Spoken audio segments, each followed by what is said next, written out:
Before a single word of this story begins, Vanessa slammed her palm on the dinner table so hard the wine glasses shook. You have never contributed a single thing to this family. Not one thing.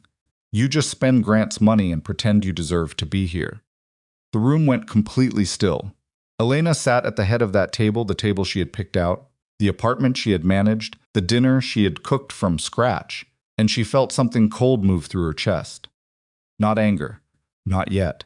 Something quieter and more dangerous than anger. She was 8 weeks pregnant, and her husband said nothing. If you have ever poured everything you had into a family that refused to see you, if you have ever loved someone who let others tear you apart while he watched, then this story will reach inside you and not let go. Don't go anywhere. Subscribe to this channel and stay with Elena until the very end, because what happens next will leave you breathless. Drop a like and tell me in the comments what city or country you're watching from. I want to see exactly how far this story travels. The dinner had taken Elena most of the afternoon to prepare. Not because she was trying to impress anyone, she had long stopped believing that was possible with Grant's family, but because she wanted everything to be right for this particular evening. She had planned this moment for 2 weeks. Ever since the morning she sat alone in the bathroom of their Manhattan apartment, hands trembling, staring at a small plastic stick that changed the entire shape of her future. She was going to be a mother. After 3 years of quietly hoping and 2 years of quietly grieving each month when the hope didn't materialize, she was finally, actually, going to be a mother. She'd told no one, not her own mother, Miriam, who would have started crying immediately and called every aunt within a 3-state radius. Not her best friend from college, not a single soul. She wanted Grant to be the first person in the world who knew, and she wanted to tell him, surrounded by warmth and food, and the kind of ordinary family evening that she had been trying to build inside that apartment for 7 years. That was the first mistake of the night, believing that the evening could be ordinary. Grant's sister Vanessa had a talent for arriving early.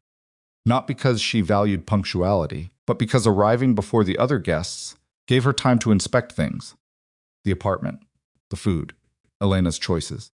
She would run one finger along the bookshelf, glance into the kitchen, and make some small remark always framed as concern, always landing like a verdict. That evening, Vanessa arrived 40 minutes early with her 16-year-old son Caleb, who immediately disappeared into the living room with his phone, and with Grant's mother, Diane, who had been driven up from her place in Westchester by Vanessa, because, as Vanessa frequently reminded everyone, Mom can't manage the train anymore. Diane could, in fact, manage the train perfectly well. Elena had ridden it with her twice the previous spring. But Vanessa liked being the one who provided the ride, and Diane liked being provided for, and so the fiction persisted. Elena heard the door open while she was still in the kitchen, finishing the sauce. "We let ourselves in," Vanessa called. "I still have the key." Elena had asked Grant 3 times in the past year to reclaim that key. He kept forgetting, which was another way of saying he kept choosing not to. "Welcome," Elena called back, keeping her voice level. "Dinner's almost ready. Make yourselves at home." She heard Vanessa's heels on the hardwood, the precise, deliberate click that Elena had learned to brace herself against moving from the entryway toward the kitchen. Vanessa appeared in the doorway and leaned against the frame. She was 51, elegant in the way of women, who have spent decades deciding what elegance means and enforcing it on others. She looked around the kitchen the way she always did, cataloging. "New pots?" she asked. "No," Elena said. "Same pots." "They look new. They're clean." Vanessa's mouth did a small thing that wasn't quite a smile. She picked up a jar of the specialty olive oil Elena had bought the previous week, the good kind, from a small Italian importer she'd found at the farmer's market, and turned it over in her hands. "How much was this?" Elena kept stirring. "It was a gift." "From myself." "Must be nice," Vanessa said, setting it down with just enough emphasis to make a sound. "To buy yourself gifts." Elena did not answer. She had learned over 7 years that answering usually made things worse, and not answering at least kept the conversation from escalating before Grant arrived. Grant was running late from the office. This was not unusual. Diane settled into the living room armchair, Elena's favorite chair, The one by the window, the one she had reupholstered herself after finding it at an estate sale for $60, and called out, "It smells wonderful in here." Dear, which was the closest Diane ever came to a genuine compliment, and which Elena accepted because she had learned not to require more. Grant came through the door at 7:15, still in his work jacket, tie loosened, looking tired in that particular way. He always looked on Thursday evenings depleted, somewhere far away in his own head. Kissed Elena on the cheek in the kitchen and said, "Smells great," without actually looking at the food, and went to greet his mother and sister in the living room. Elena listened to the shift in tone when he walked in there. The lightness in his voice, the ease, the way he became a slightly different version of himself when he was with them, more relaxed, more willing to laugh. She had noticed this difference for years and had long since stopped wondering what it meant about her. Dinner went smoothly for the first 40 minutes. That was the other thing about Vanessa, she was patient. She could sit through an entire meal in perfect cordiality, making pleasant conversation, asking Caleb about school, complimenting the pasta, letting everyone's guards settle. And then, at some precise moment that only she could feel, she would begin. Started with the shopping bags. Elena had brought home several bags earlier that week, left them briefly in the hallway while she carried in groceries, and apparently Vanessa had seen them during one of her unannounced visits she dropped by the apartment 2 or 3 times a week, usually while Grant was at work, and had cataloged them and held the information in reserve like a card she planned to play later. "I saw you had some shopping," Vanessa said, in the middle of a conversation about something entirely else. Casual, conversational, the way you might mention the weather. Elena looked up. "Just a few things," she said. "Looked like quite a few bags," Vanessa said. She turned to Grant with an expression of gentle concern. "I'm not trying to get into your business, but I do think it's worth having a conversation about household spending. I've been watching things get a little," she tilted her head, "excessive." Grant set down his fork. Elena watched him. He had that look on his face, the one that meant he was calculating something, weighing options, deciding which direction required the least conflict. "What kind of shopping are we talking about?" he asked. He asked this of Vanessa, not of Elena. "Grant," Elena said quietly. "You can ask me." He looked at her. "What did you buy?" "Personal things," she said. "Nothing extravagant." She had at least 4 or 5 bags, Vanessa said. "Large ones." "Vanessa." Elena kept her voice even. "You weren't here when I came home. You saw them through the window, or you let yourself in when I wasn't here. Either way, what I bring into my own home is not our home," Vanessa corrected. "Grant's home." The word landed in the room like something thrown. Elena felt the blood move in her face. She set her fork down too, carefully, because her hands had started to do something she didn't want anyone to see. "I bought those things with my own money," she said. "Not Grant's. Mine. From my account." Diane, who had been quietly eating, chose this moment to enter the conversation. "I don't think anyone's questioning your intentions, Elena. We just worry sometimes. You don't work, and things add up." "I don't work outside the home," Elena said. "I manage this apartment. I handle the mine." "That's not the same as working," Vanessa said, flatly, as if explaining something to someone slow. Elena looked at Grant. He was looking at his plate. "Grant," she said. He looked up. "Is there something you'd like to say?" He was quiet for a moment that stretched just long enough to become a verdict. "Maybe," he said slowly, "we should talk about the budget. As a family, it might be worth having a clearer picture of where money's going." Elena sat very still. She had given up a marketing career in Boston, a real one, with actual trajectory to move to New York when Grant got the job offer 7 years ago. She had made that choice willingly, and she had never once thrown it in his face. She had managed their home with a precision that Grant couldn't have replicated because he had never tried. She had cooked and organized and managed contractors and coordinated his mother's medical appointments and sat through 17 of Vanessa's visits per month and paid from her own savings. Her own money that she had earned and set aside before they married. She had paid the private school tuition for Caleb for the past 4 years, without complaint, without asking for credit, because Grant had said, "I'll pay you back," and she had believed him. She thought about all of that while the table sat quiet. Then Vanessa said, I don't want to be harsh, but I think it needs to be said. Elena came into this marriage without contributing financially. Grant has carried everything. At some point, that creates a dynamic that isn't healthy. The word freeloader wasn't spoken aloud, but it was in the room. Elena picked up her phone from beside her plate. She'd set it there earlier, intending to use it for the announcement, because she'd wanted to show them the little photo from the ultrasound. The blurry gray shape that had made her cry in the doctor's office. She picked it up and started to say something, but then Grant spoke first. He said it quietly, almost like he was thinking out loud. Maybe we should just get divorced. The words dropped into the room without drama, without shouting. Almost the way you might say, maybe we should just eat in tonight. The room stopped. Caleb looked up from his food for the first time all evening. Diane made a small sound. Vanessa's face did something careful and controlled, and Elena, in that specific moment of suspended silence, noticed what the expression actually was. It wasn't surprise. It wasn't concern. It was satisfaction. Elena's hands stopped trembling. She looked at her phone. She looked at the ultrasound photo she had saved there, the one she had been planning to pull up with a smile, with nervous laughter, with the kind of announcement you remember for the rest of your life. She looked at Grant. She set the phone on the table and turned it so the screen faced the room. Before anyone says anything else, she said, her voice very quiet, I'd like you all to see what I've been buying. Screen showed the olive oil receipt. $42. She swiped. A bag of specialty grain crackers. $20. Chosen specifically because she'd read they helped with nausea. A small book, What to Expect When You're Expecting. 3rd edition used. $7. Prenatal vitamins.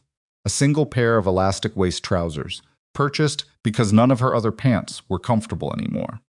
She set the phone flat on the table. I'm 8 weeks pregnant, she said. The word sat in the room and rearranged everything. Grant's face went through several expressions in the space of 2 seconds. Something opened in it, something that looked almost like joy beginning, and then closed again as he registered the silence around him and the particular way Elena was looking at him.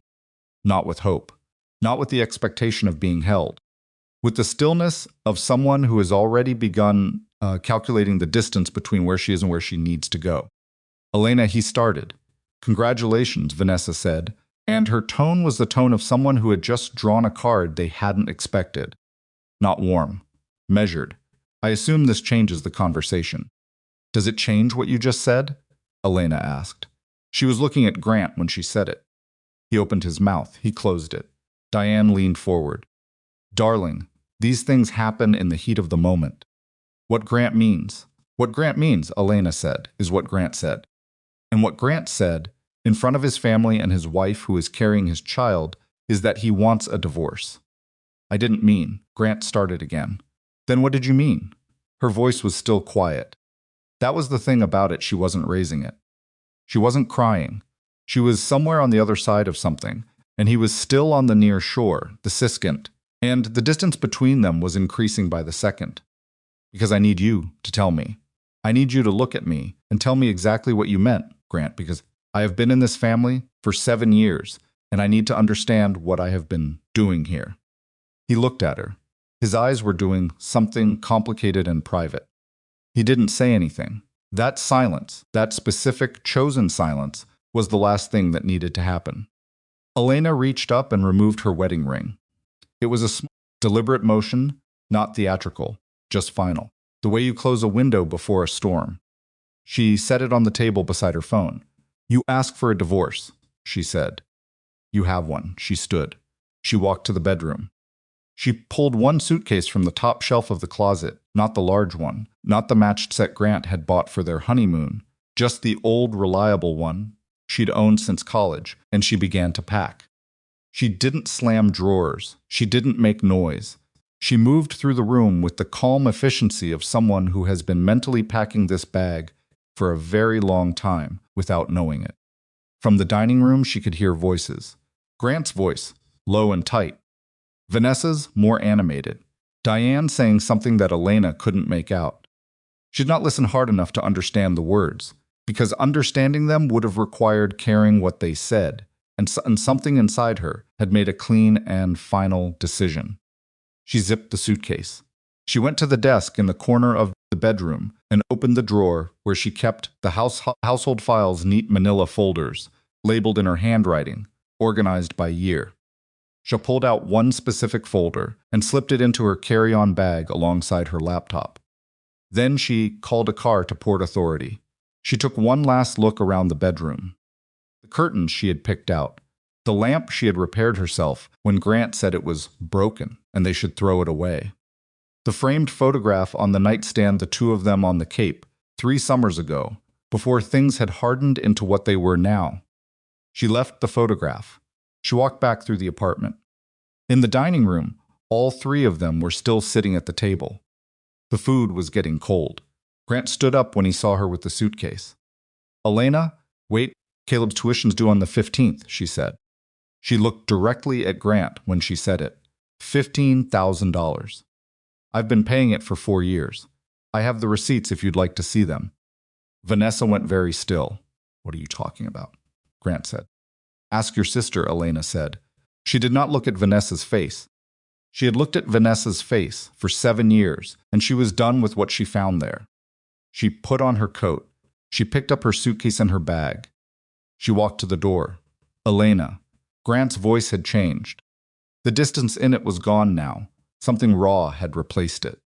Please don't leave. She stopped with her hand on the door. She thought about turning around. She thought about what she would see if she did his face, genuinely frightened now, the way he never quite managed to be frightened on her behalf when it might have mattered. She thought about her daughter, who did not yet have a name or a face, but who was already, somehow, the clearest thing in the room. She opened the door. The hallway of their apartment building was exactly as it always was, the same carpet, the same light, the same elevator that always took slightly too long. She walked to it and pressed the button and stood there, and she was aware that her heart was going very fast and that her hands were shaking. Now, finally, now that there was no table full of witnesses to make composure necessary. The elevator came. She got in.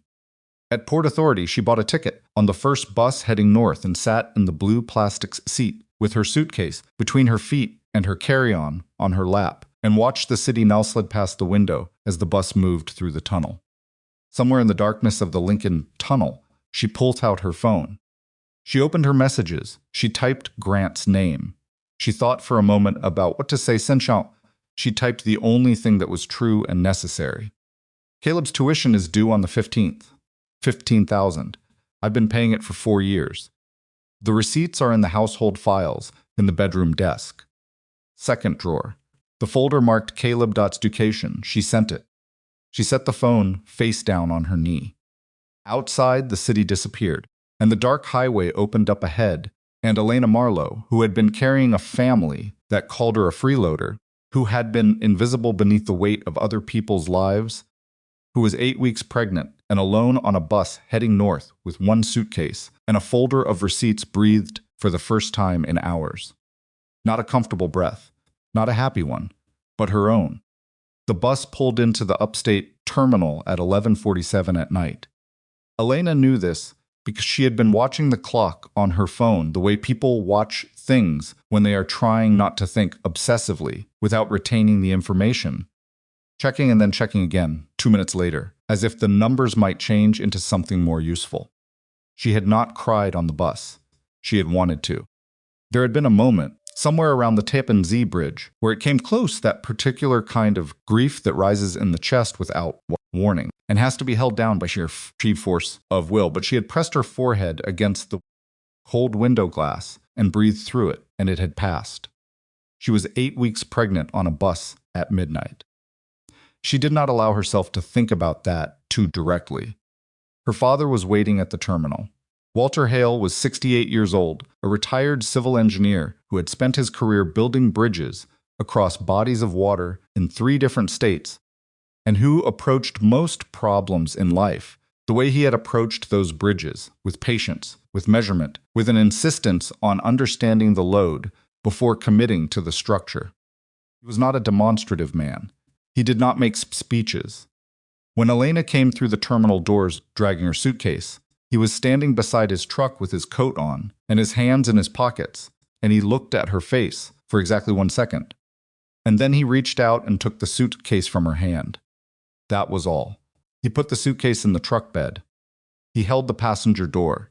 He got in his side and started the engine. They drove for about 4 minutes in complete silence before Elena said, "I left him." "I know," her father said. She turned to look at him. "Mom told you? Your mother didn't tell me anything. I could see it when you walked out of that building." He kept his eyes on the road. "You had the same face you had when you were 9, and you came home after Lisa Harmon told the whole class you'd cheated on the math test. You didn't cry then either." Elena faced forward. "I'm pregnant," she said. Her father's hands tightened briefly on the steering wheel. "Just briefly. How far?" 8 weeks. He nodded. He drove. After a moment, he said, "Is the baby healthy?" "Yes. As far as I know. I have an appointment next week." "Okay," he said, "and then we'll figure the rest out." 3 words. We'll figure it out. Elena had not realized how desperately she needed to hear exactly those words in exactly that sequence until they landed in the truck cab, and something in her chest unclenched for the first time in approximately 7 hours. She pressed her fingers against her eyes and held them there for a moment. "Dad," she said. "Don't," he said gently. "Not to tonight. Get some sleep." Her mother was awake when they got home. Miriam Hale was standing in the kitchen in her bathrobe with tea already made, because Miriam Hale's response to any form of human suffering was to immediately produce hot liquid in a ceramic vessel. And Elena walked through the back door, and her mother looked at her and said absolutely nothing, and simply held her arms open. Elena walked into them. She did cry then, briefly. Kind of crying that doesn't make much sound, but uses the entire body shoulders, shaking, breath ragged. The specific release of someone who has been performing composure for an audience that did not deserve it.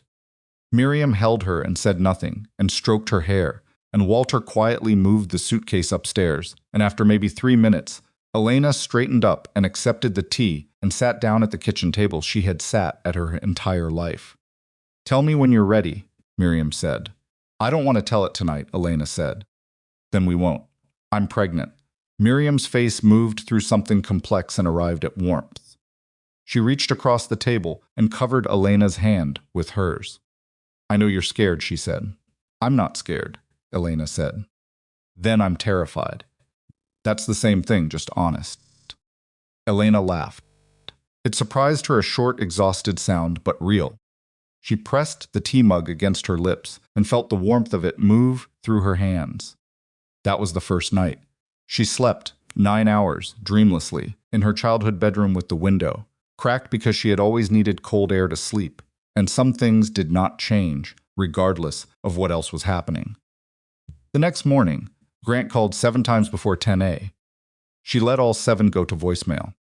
She sat at the kitchen table with her mother, and a bowl of oatmeal, one of the few things she could eat in the morning, without her stomach staging a protest, and listened to her phone buzz against the tables, and said nothing about it. On the 8th call, she silenced the phone entirely. On the 9th call, which she discovered when she turned the screen back, over 2 hours later, Grant had not left a voicemail. Instead, there was a text. It said, "We need to talk. Please." She set the phone down and went back to the book she was trying to read and managed 3 pages before her mind drifted, and she set that down too.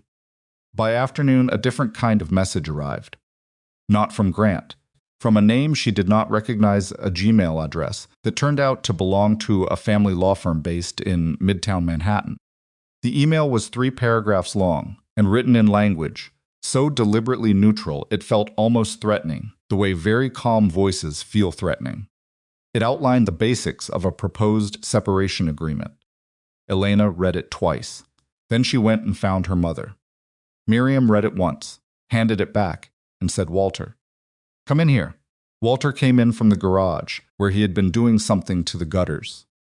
He wiped his hands on a rag. He read the email. His expression, which was ordinarily about as readable as a highway overpass, did something she had never quite seen it do before. Tightening around the jaw, a controlled, careful anger. "He moved fast," Walter said. His sister, Elena, said. "She had someone waiting. I think she had someone waiting before I even got on the bus." Walter folded his arms. You kept records, he said. It was not a question. He knew his daughter. Everything, Elena said. 4 years of tuition transfers, insurance payments, plumbing repair in Diane's building, the medical copays, the grocery transfers. I have receipts going back to 2019. Good, he said it. The way he said things that were structurally sound. Satisfied. Certain. Then tomorrow you talk to Rebecca Sloan. Elena didn't know who Rebecca Sloan was. By the next afternoon, she did. Rebecca Sloan ran a one-woman family law practice out of a converted Victorian office building, 4 blocks from the town center. She was 55, compact, with close-cropped gray hair, and a manner that reminded Elena of a surgeon, not cold exactly, but precise in a way that precluded sentimentality. She wore no jewelry except small pearl earrings, and she took notes in a legal pad in handwritings so small and neat it looked printed. She listened to Elena for 45 minutes without interrupting.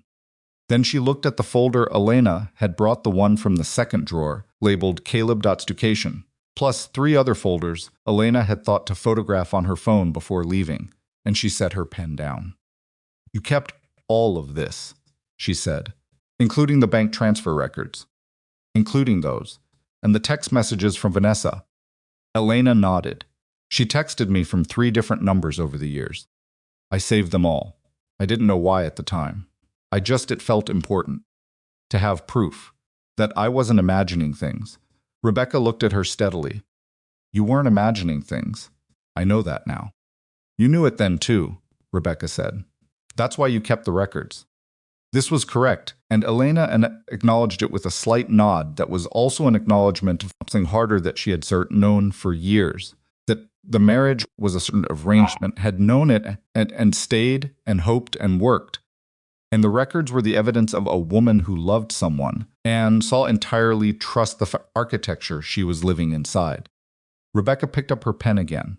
Here's what the proposed agreement says, she said. He wants you to sign away any claim to marital property accumulated during the marriage. He wants you to waive spousal support. He wants the apartment to remain his. And he wants the question of the child's custody to be, and this is the part I'd like you to pay attention to, he wants it to remain to be determined following the birth and genetic confirmation. The room was very quiet. Genetic confirmation, Elena repeated. Yes. She felt the phrase move through her like something physical.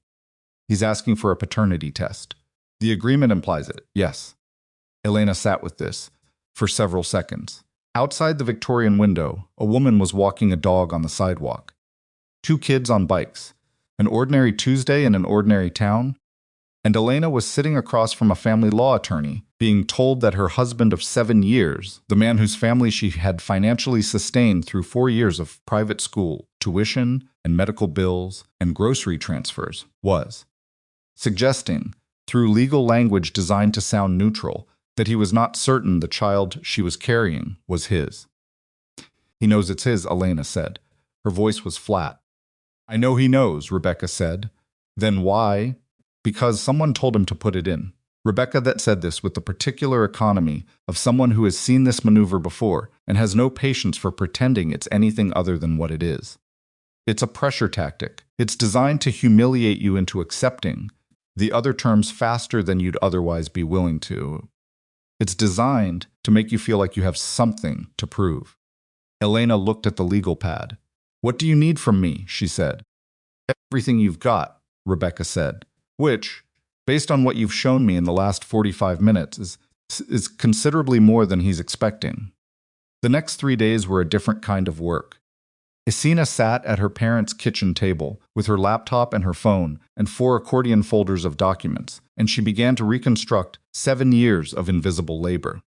Rebecca had given her a framework categories, columns, what would matter in court and what would merely provide context, and Elena moved through it with the methodical focus of a woman who has spent years organizing other others' lives and finally had reason to organize her own.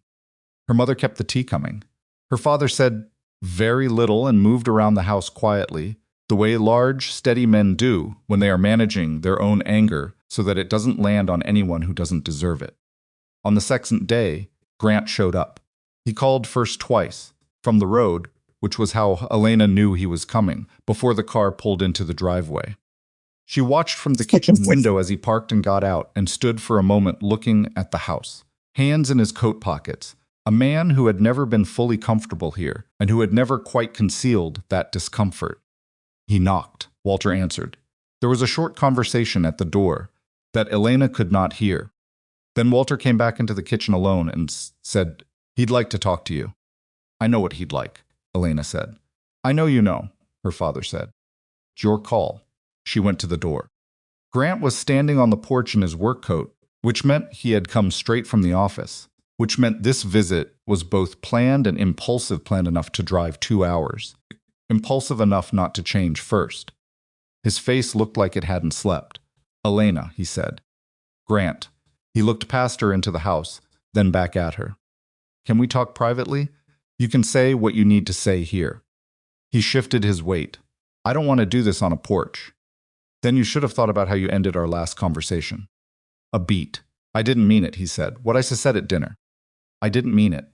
I got pulled into something that I should have spoken up and I didn't, and I'm sorry." Elena looked at him. She thought about what sorry had cost him to say, and she thought about what it would have cost him 7 years ago, 3 years ago, 1 year ago, to say it preemptively, to say it in all the moments when it might have stopped the accumulation of damage. Sorry was easier when the marriage was over. Sorry cost nothing when there was nothing left to protect. "Caleb's tuition," she said. "Did you know I was paying it?" He opened his mouth and then closed it. "Grant, yes or no?" "Vanessa said you offered." "I didn't offer," she's asked. "The first time she cried and told me she couldn't make rent and Caleb would have to change schools. The second year she said you'd pay her back. The third year she didn't mention it at all. She just texted me the due date and the invoice number." Elena paused. "And you knew. I didn't know the details. You knew I was helping her. You knew money was moving. You just chose not to ask where it was coming from because it was more convenient not to know." Grant looked at the porch floor. "I want to fix this," he said. "Fix what specifically?" "The marriage. I want us to try. Your attorney sent me a separation agreement 2 days ago, asking me to waive everything and submit to a paternity question about my own child," Elena said. "That is not a man trying to fix a marriage. That is a man who has handed control of the situation to someone else and is now standing on a porch telling me he wants to fix it." His jaw tightened. "I didn't approve all of that. Some of that language was what?" He stopped. "Vanessa," Elena said. "Not as an accusation. As a statement of geography. The way you would say the river is there." Grant's face did something complicated and uncomfortable. "She's trying to help," he said. Elena had known this moment would come. She had known, somewhere in the back of her mind, that she would stand in front of Grant at some point and he would say, "Tell you this. She's trying to help," and she had told herself she would stay calm when it happened. She stayed calm.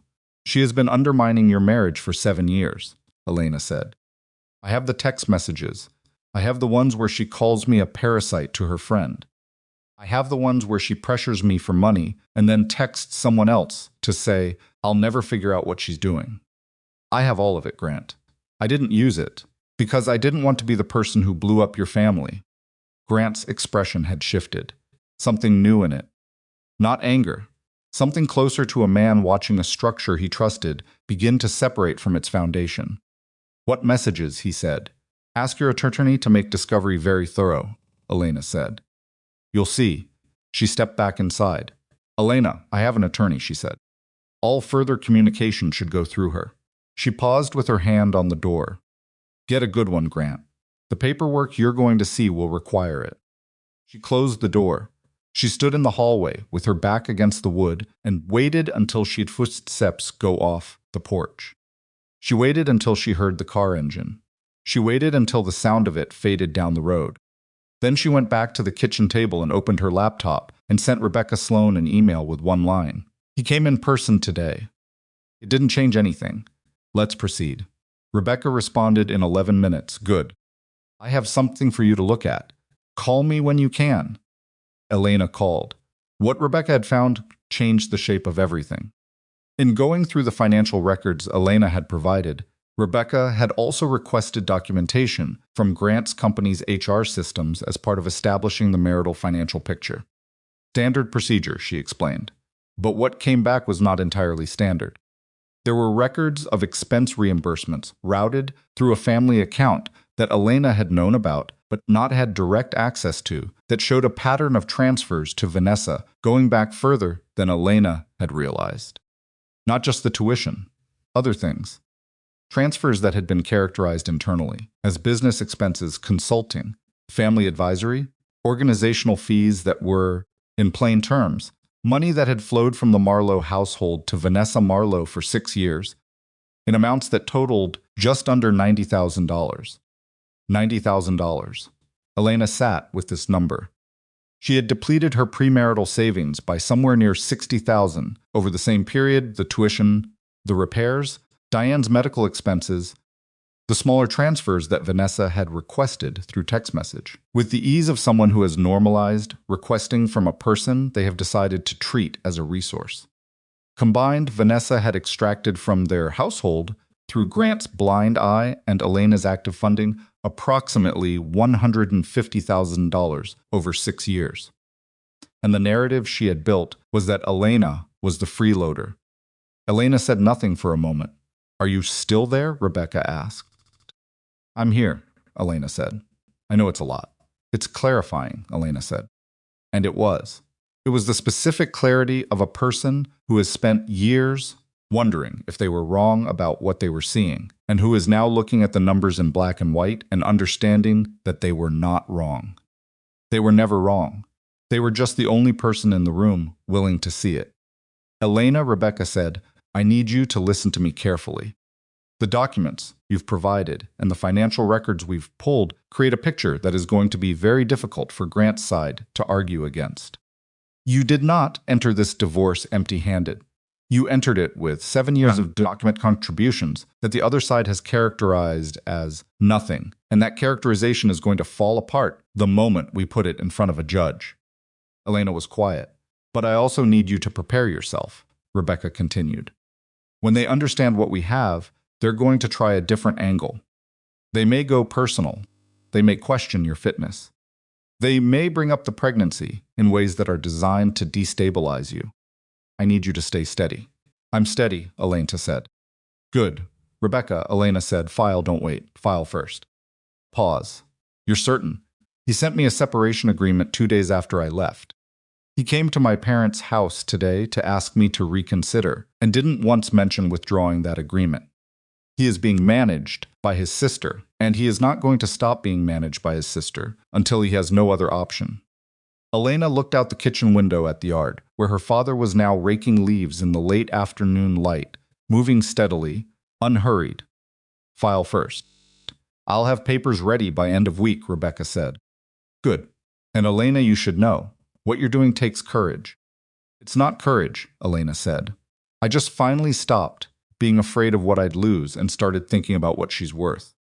She was looking at her own reflection in the dark window above the kitchen sink when she said it. The woman looking back at her was tired and pregnant and sitting at her childhood kitchen table. But her shoulders were straight, and for the first time in 7 years, she was not waiting for permission to take up the space she occupied. 3 days later, Grant Marlowe was served divorce papers at his office on the 31st floor of a building in Midtown Manhattan. His assistant brought them in with the afternoon mail. He opened them at his desk, read the first 2 pages, and then sat very still in his chair for a long time, while the city moved through the windows, behind him, indifferent, continuous, unchanged. His phone showed 3 missed calls from Vanessa. He did not call her back. Instead, he called his attorney, a man named Davis Whitfield, who had handled 2 other divorces in Grant's extended professional circle, and who had a reputation for efficiency and controlled aggression. Davis picked up on the second ring. "She filed," Grant said. Pause. "Already this morning, hand-delivered to my office." "And the demands?" Grant read them. His voice was level, but there was something underneath it, a quality of a man standing on ground that has shifted imperceptibly beneath his feet. "She's claiming equitable distribution of all marital assets." She's claiming documented financial contributions across the marriage, including premarital savings deployed for family expenses. She's asking for child support, full medical coverage, and he stopped. And Davis said, "She submitted a preliminary exhibit list," Grant said. "Financial records, bank transfers, text messages." He paused. A lot of text messages. The silence on Davis's end was the silence of a professional recalibrating. "How comprehensive?" "I don't know yet," Grant said. "But the exhibit list is 4 pages long," Davis said carefully. "Grant, is there anything in those records that we need to discuss before I see them?" Grant stared out at the city. He thought about Caleb's tuition. He thought about the transfers he had known about, in the vague, comfortable way of a man who has made a long-term practice of not looking too directly at things that were being handled. He thought about the texts from Vanessa not to Elena, the other ones, the ones Vanessa had sent to him over the years, complaining about Elena, characterizing Elena, building the case against Elena. He thought about whether Elena had ever seen those. Thought about whether she had saved them. "Yes," Grant said. "There are things we need to discuss. Come in tomorrow morning," Davis said. 8 o'clock. "Bring everything." Grant set the phone down. On his desk, the divorce papers sat in a neat stack. The top page had Elena's name on it in the formal, impersonal font of legal documents, and beside it, Rebecca Sloane's firm name, and below that, case number that meant that what had been a marriage was now a legal matter with its own bureaucratic identity. He picked up his phone and called Vanessa. She answered on the first ring. "I know," she said, before he could speak. "Davis already called me." "Called you?" Grant said. "I gave him my number months ago," Vanessa said. "In case something like this happened." Grant was quiet for a moment. "Months ago," he said. "Grant, I was trying to protect." "She has text messages, Vanessa." The silence that followed was different from the earlier ones. It was not a pause. It was a very specific kind of stillness that Grant had known his sister long enough to recognize, the stillness of a person who has been caught at the edge of something and is calculating how far the fall might be. "What kind of messages?" Vanessa said. Her voice had changed register. "I don't know yet," Grant said. "Based on the exhibit list, it looks like she kept everything." Another silence. "She can't have everything," Vanessa said. A stop. "Then some of those were private." Grant's hand tightened on the phone. "Which ones?" he said. Vanessa didn't answer right away. Grant listened to her breathing on the other end of the line, quick, controlled, the breath of a woman who is very smart and who is, for the first time, running the numbers on a situation and not entirely liking what they add up to. "All I ever did," Vanessa said finally, "was try to make sure you weren't taken advantage of." "She paid Caleb's tuition for 4 years," Grant said. $60,000 of her own money. "Did you take advantage of that?" She offered. "Don't," Grant said. The word landed flat. Vanessa went quiet. "Don't," Grant said again. Softer this time, but no less final. "Just don't. I need to think." He hung up. Outside the 31st floor window, Manhattan spread in every direction, steel and glass, and the compressed momentum of millions of lives, moving simultaneously in different directions. And Grant Marlowe sat alone at his desk with the divorce papers and the exhibit list and the slow, nauseating weight of understanding that the woman he had married, the woman his family had spent 7 years treating as an afterthought, had walked out of that apartment with one suitcase and a folder full of receipts, and she had been building her case the whole time, not out of strategy, not out of malice, but out of the quiet, exhausted necessity of a woman who had spent years being told she was. Grant Marlowe sat at his desk for a long time after he hung up the phone. The divorce papers were still in front of him. He had not moved them. He had not called Davis back. He had not done any of the things that a man in his position was supposed to do next. He just sat there while the afternoon light moved across the floor of his office, in the slow, indifferent way that light moves. When it has no opinion about the situation, it's illuminating. His assistant knocked twice and asked if he wanted his 4 o'clock moved. He said yes without looking up. When she left, he picked up the exhibit list again. 4 pages, single-spaced. Rebecca Sloane's office had organized it by category: financial records, correspondence, third-party documentation, and beside each entry was a brief description, precise enough to tell him exactly what Elena had, and vague enough to make him imagine things that might be worse than the reality. He stopped at one line near the bottom of page 3. Electronic communications, Marlowe family group, and individual message threads, 2018-2025. Preserved original device, available for forensic verification upon request. He read it twice. Then he called Vanessa back. She picked up immediately, which meant she had been sitting with her phone in her hand, waiting for him. The messages, he said, the ones you sent Elena. All of them. What did they say? Grant, I told you. I'm not asking what you meant. I'm asking what they say. Specifically, because she has them on the original device, and she's offering forensic verification, which means whatever is on that phone, she's not afraid of anyone reading it. A long pause. Some of them were venting, Vanessa said. You vent to people. I was having a hard time, and I said, Thing. To who? What? You said you were venting to people. Who were you venting to? Another pause. Shorter this time. Tighter. Marcy, Vanessa said. Marcy Ellison was her closest friend from college. A woman Elena had met exactly twice at family events, and who had always looked at Elena with the particular uncomfortable politeness of someone who has heard a great deal about you, and none of it was flattering. What did you say to Marcy? Grant said. I don't remember every... Vanessa, she exhaled. It was the exhale of a woman, deciding how much of the bridge to burn now versus later. I said some things about Elena that were unkind, she said carefully. In the context of being frustrated, I may have said things about her spending, about the dynamic between her and you. I was worried about you, Grant. That was always the context. I was worried. Did you tell Marcy that you were asking Elena for money? Silence, did you? Grant said. I may have mentioned. Did you tell her you intended to keep asking? That you planned to keep doing it? The silence this time had a different quality. It was not the silence of someone choosing words. It was the silence of someone who has walked into a room and realized too late that the room has no other exit. Grant, Vanessa said, and her voice had changed. The careful management was gone. Underneath it was something rawer and less controlled, and Grant recognized it because he had heard it from her exactly twice before in his life, once when their father left, once when her marriage ended. Everything I did because I was trying to protect what was mine. What was ours? Mom needed help. Caleb needed stability. You were so wrapped up in her that you couldn't see what was happening to your own family. She is my family, Grant said. She was my wife. She was never one of us. The words came out before Vanessa could stop them.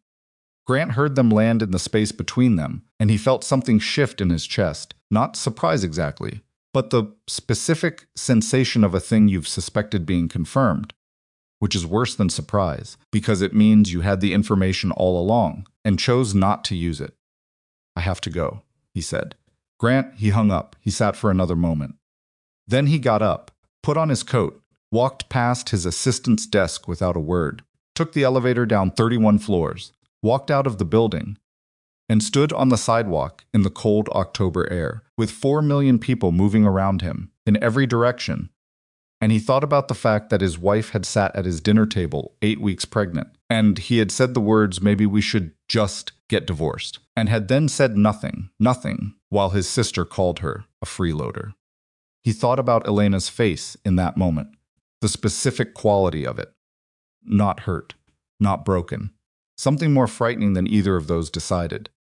The face of someone who has been waiting at a door for a very long time and has finally accepted that no one is going to open it.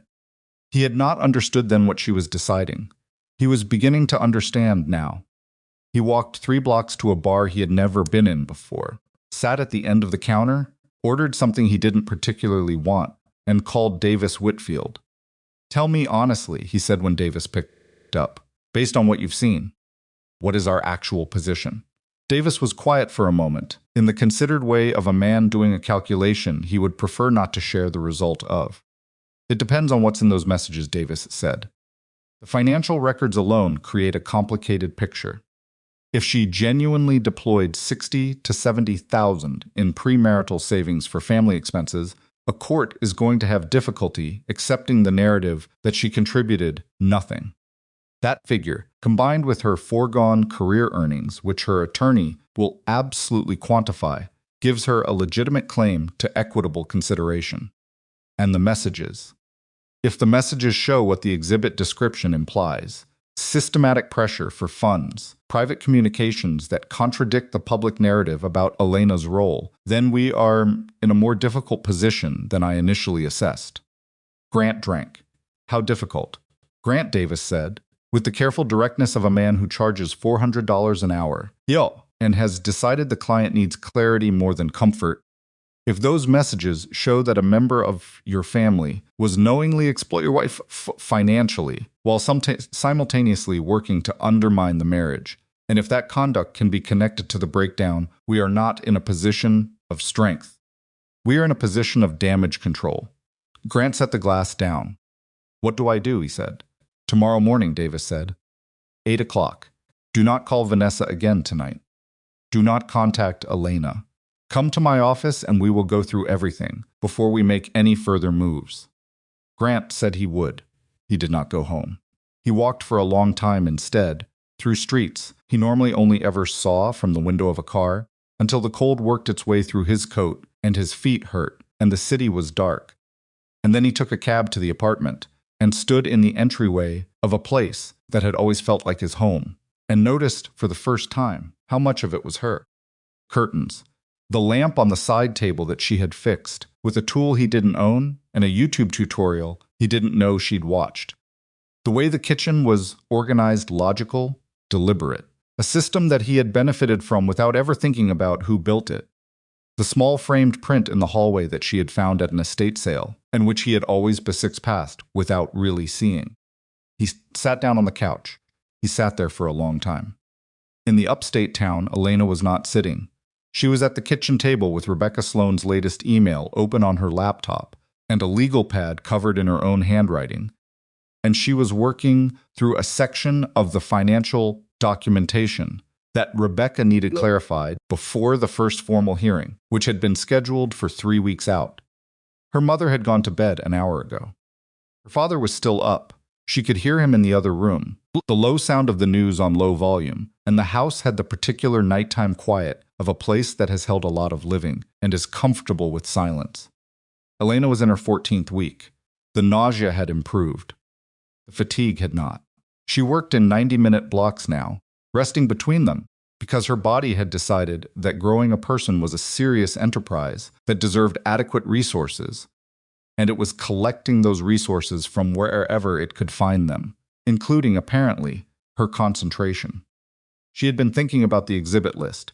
More specifically, she had been thinking about one item on it that she had included almost as an afterthought, a set of messages she had stumbled upon by accident 3 years ago and had photographed without entirely understanding what she was looking at.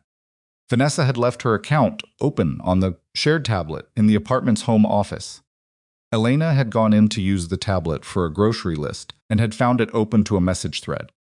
She had read 3 lines before she understood what she was reading.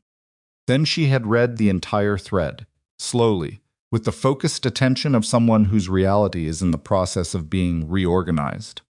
She had photographed every screen, all 47 of them. Then she had closed the app, set the tablet down, gone into the bathroom, and stood at the sink for approximately 8 minutes while she processed what she had seen. She had never told Grant.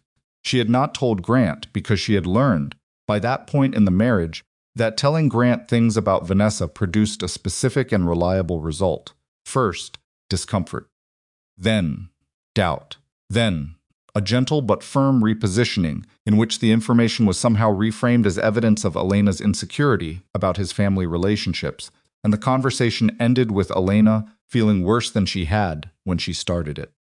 She had tried twice, early in the marriage. She had stopped trying after the second time. She had kept the photographs on a backup drive. Now she opened the file.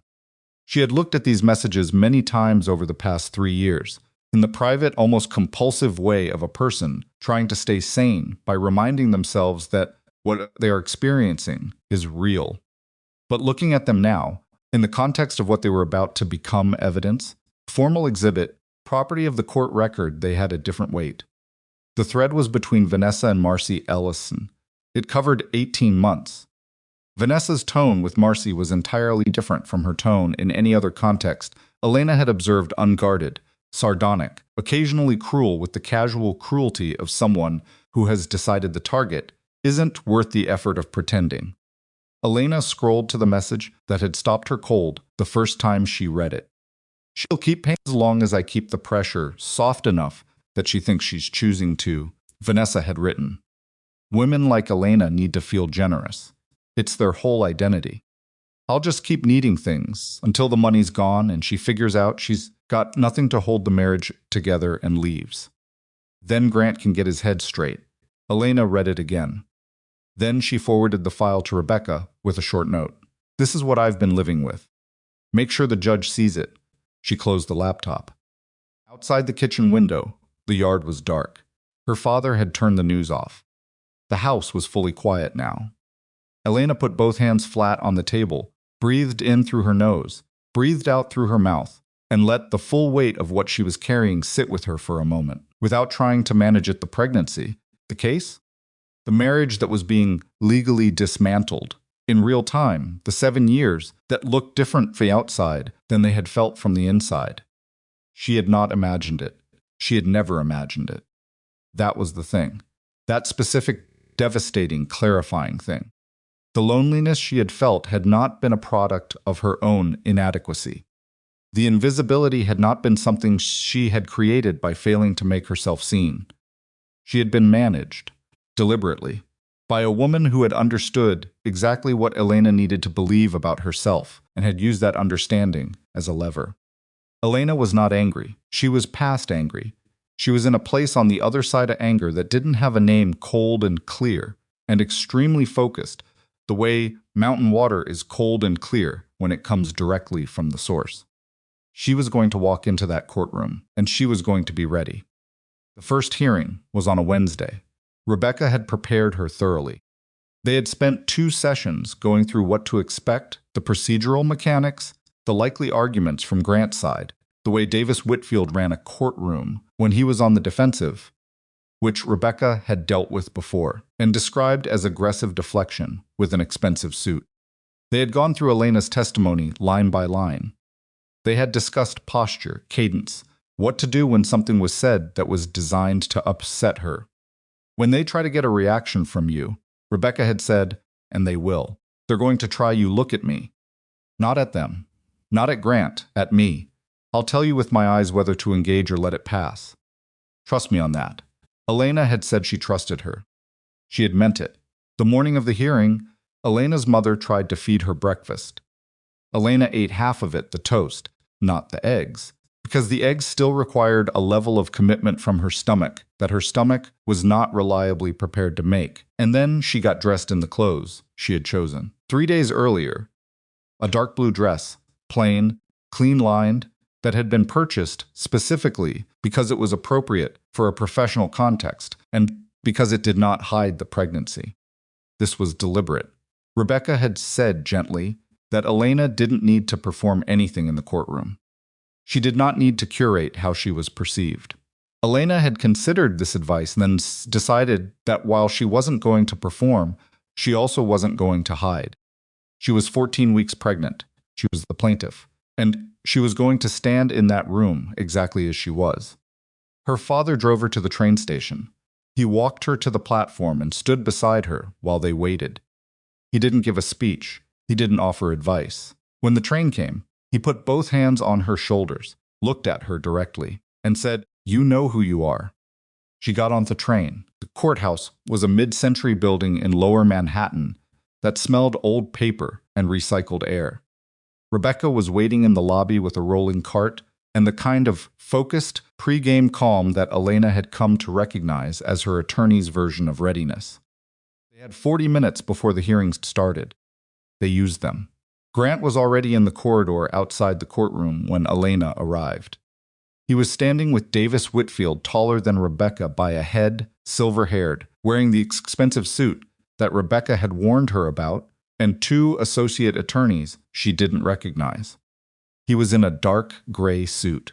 He looked like a version of himself that had been processed through some kind of institutional machine and produced someone slightly less human than the original.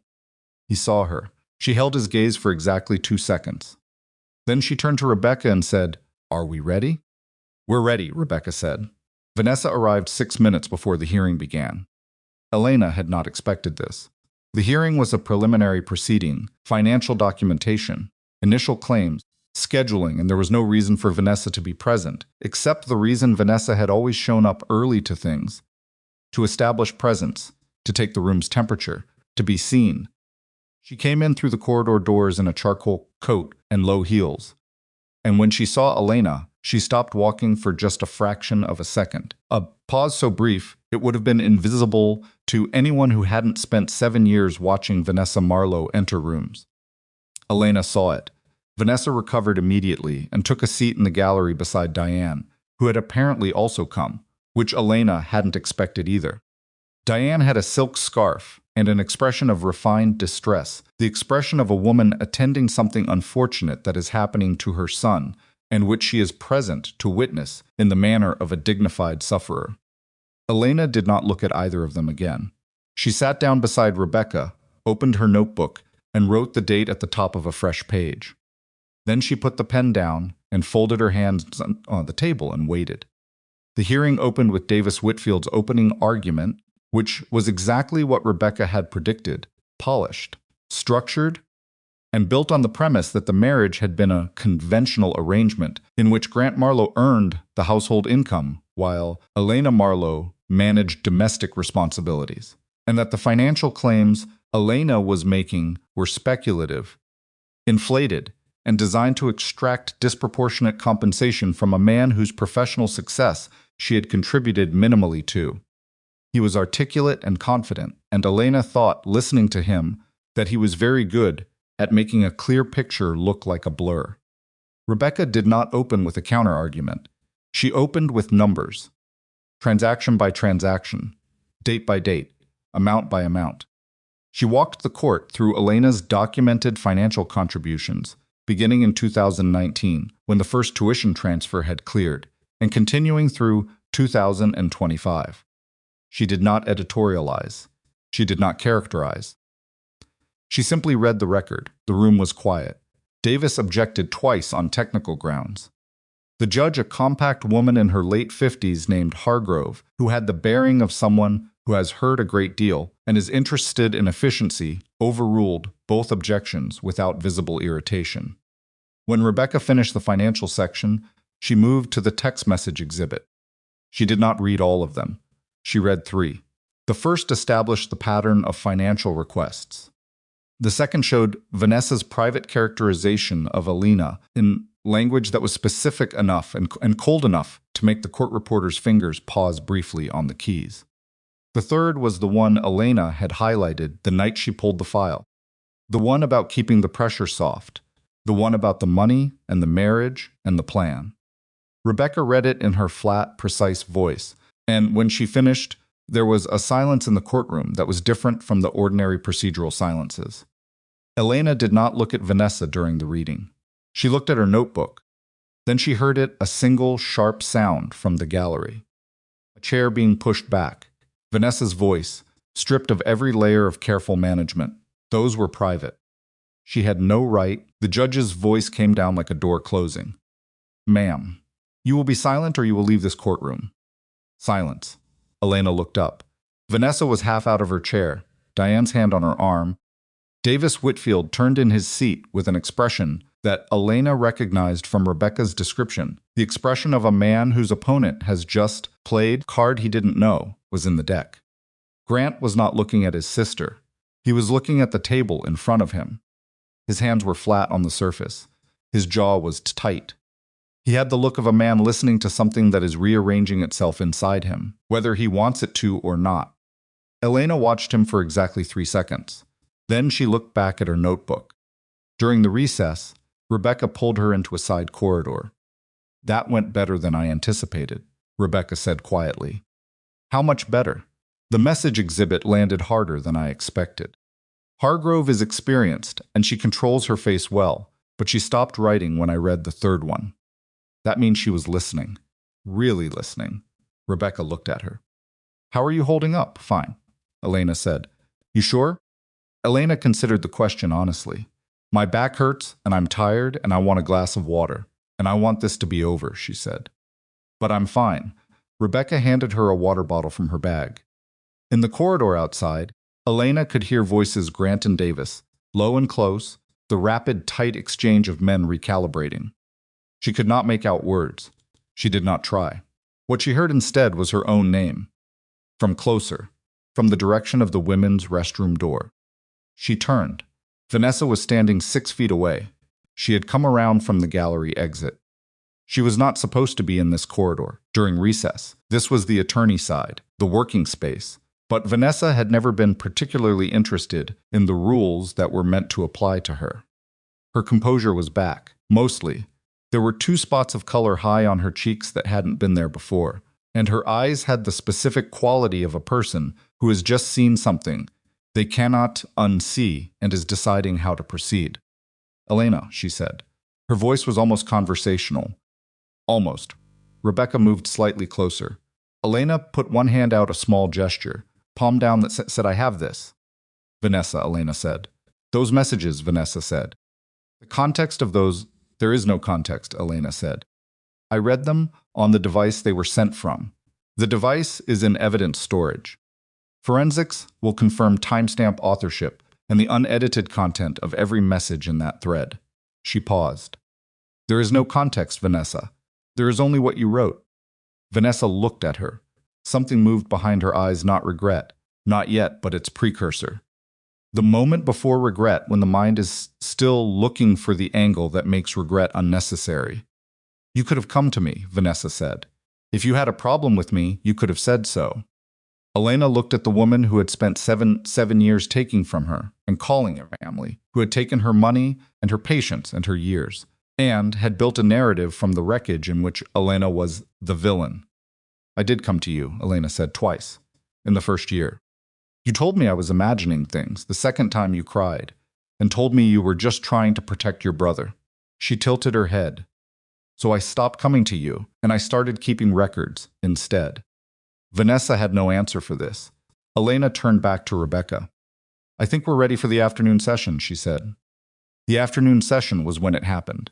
Davis Whitfield, having had the recess to recalibrate, came back with a different strategy. The financial argument had been damaged. He was experienced enough to know that trying to contest the transaction record directly would look worse than acknowledging it and pivoting. So he pivoted. He pivoted to Elena, not to her finances. To her fitness, her stability, her choices.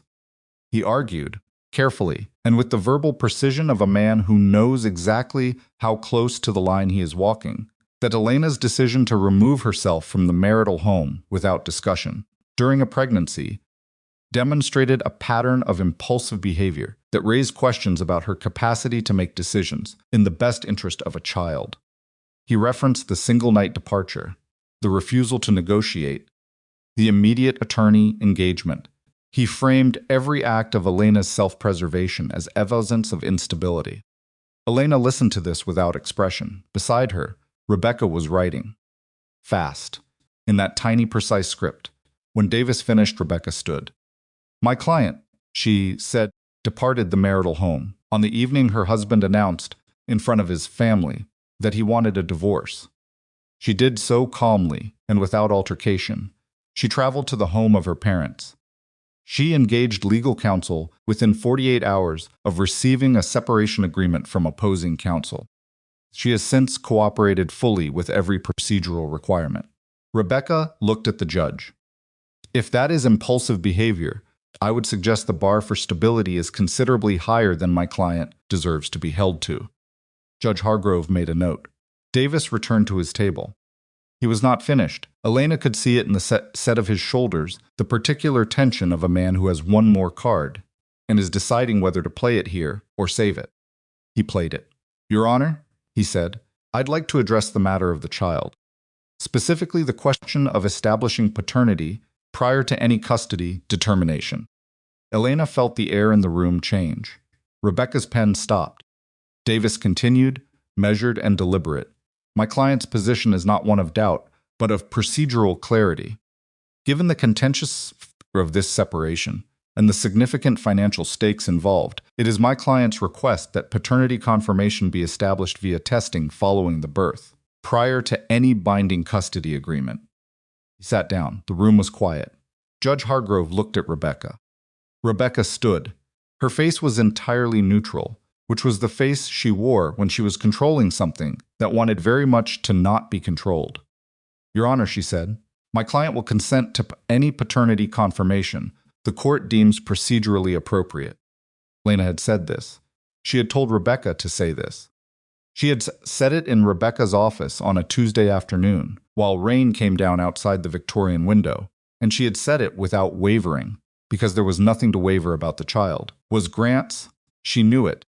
And consenting immediately to any testing was the most powerful thing she could do in response to the implication that it might not be. The judge noted the consent. Davis had expected resistance. Elena could see it in the micro-adjustment of his expression when there was none. Rebecca looked at Elena. Elena gave her the smallest nod.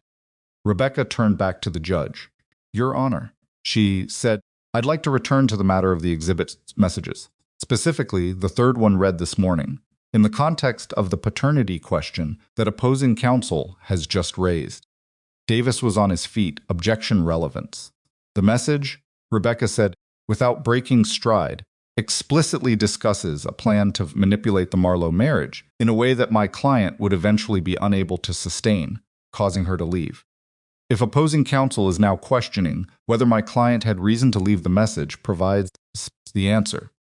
The question of whose interests were being protected in this marriage and whose were being systematically undermined is directly relevant to every determination this court will make, including questions of credibility. Hargrove looked at Davis. I'll allow it, she said. Davis sat. Elena looked down at her notebook, at the date she had written at the top of the page. Plain blue cover of the legal pad, which was the same kind she had used in college, the same kind she had kept her records in for 7 years.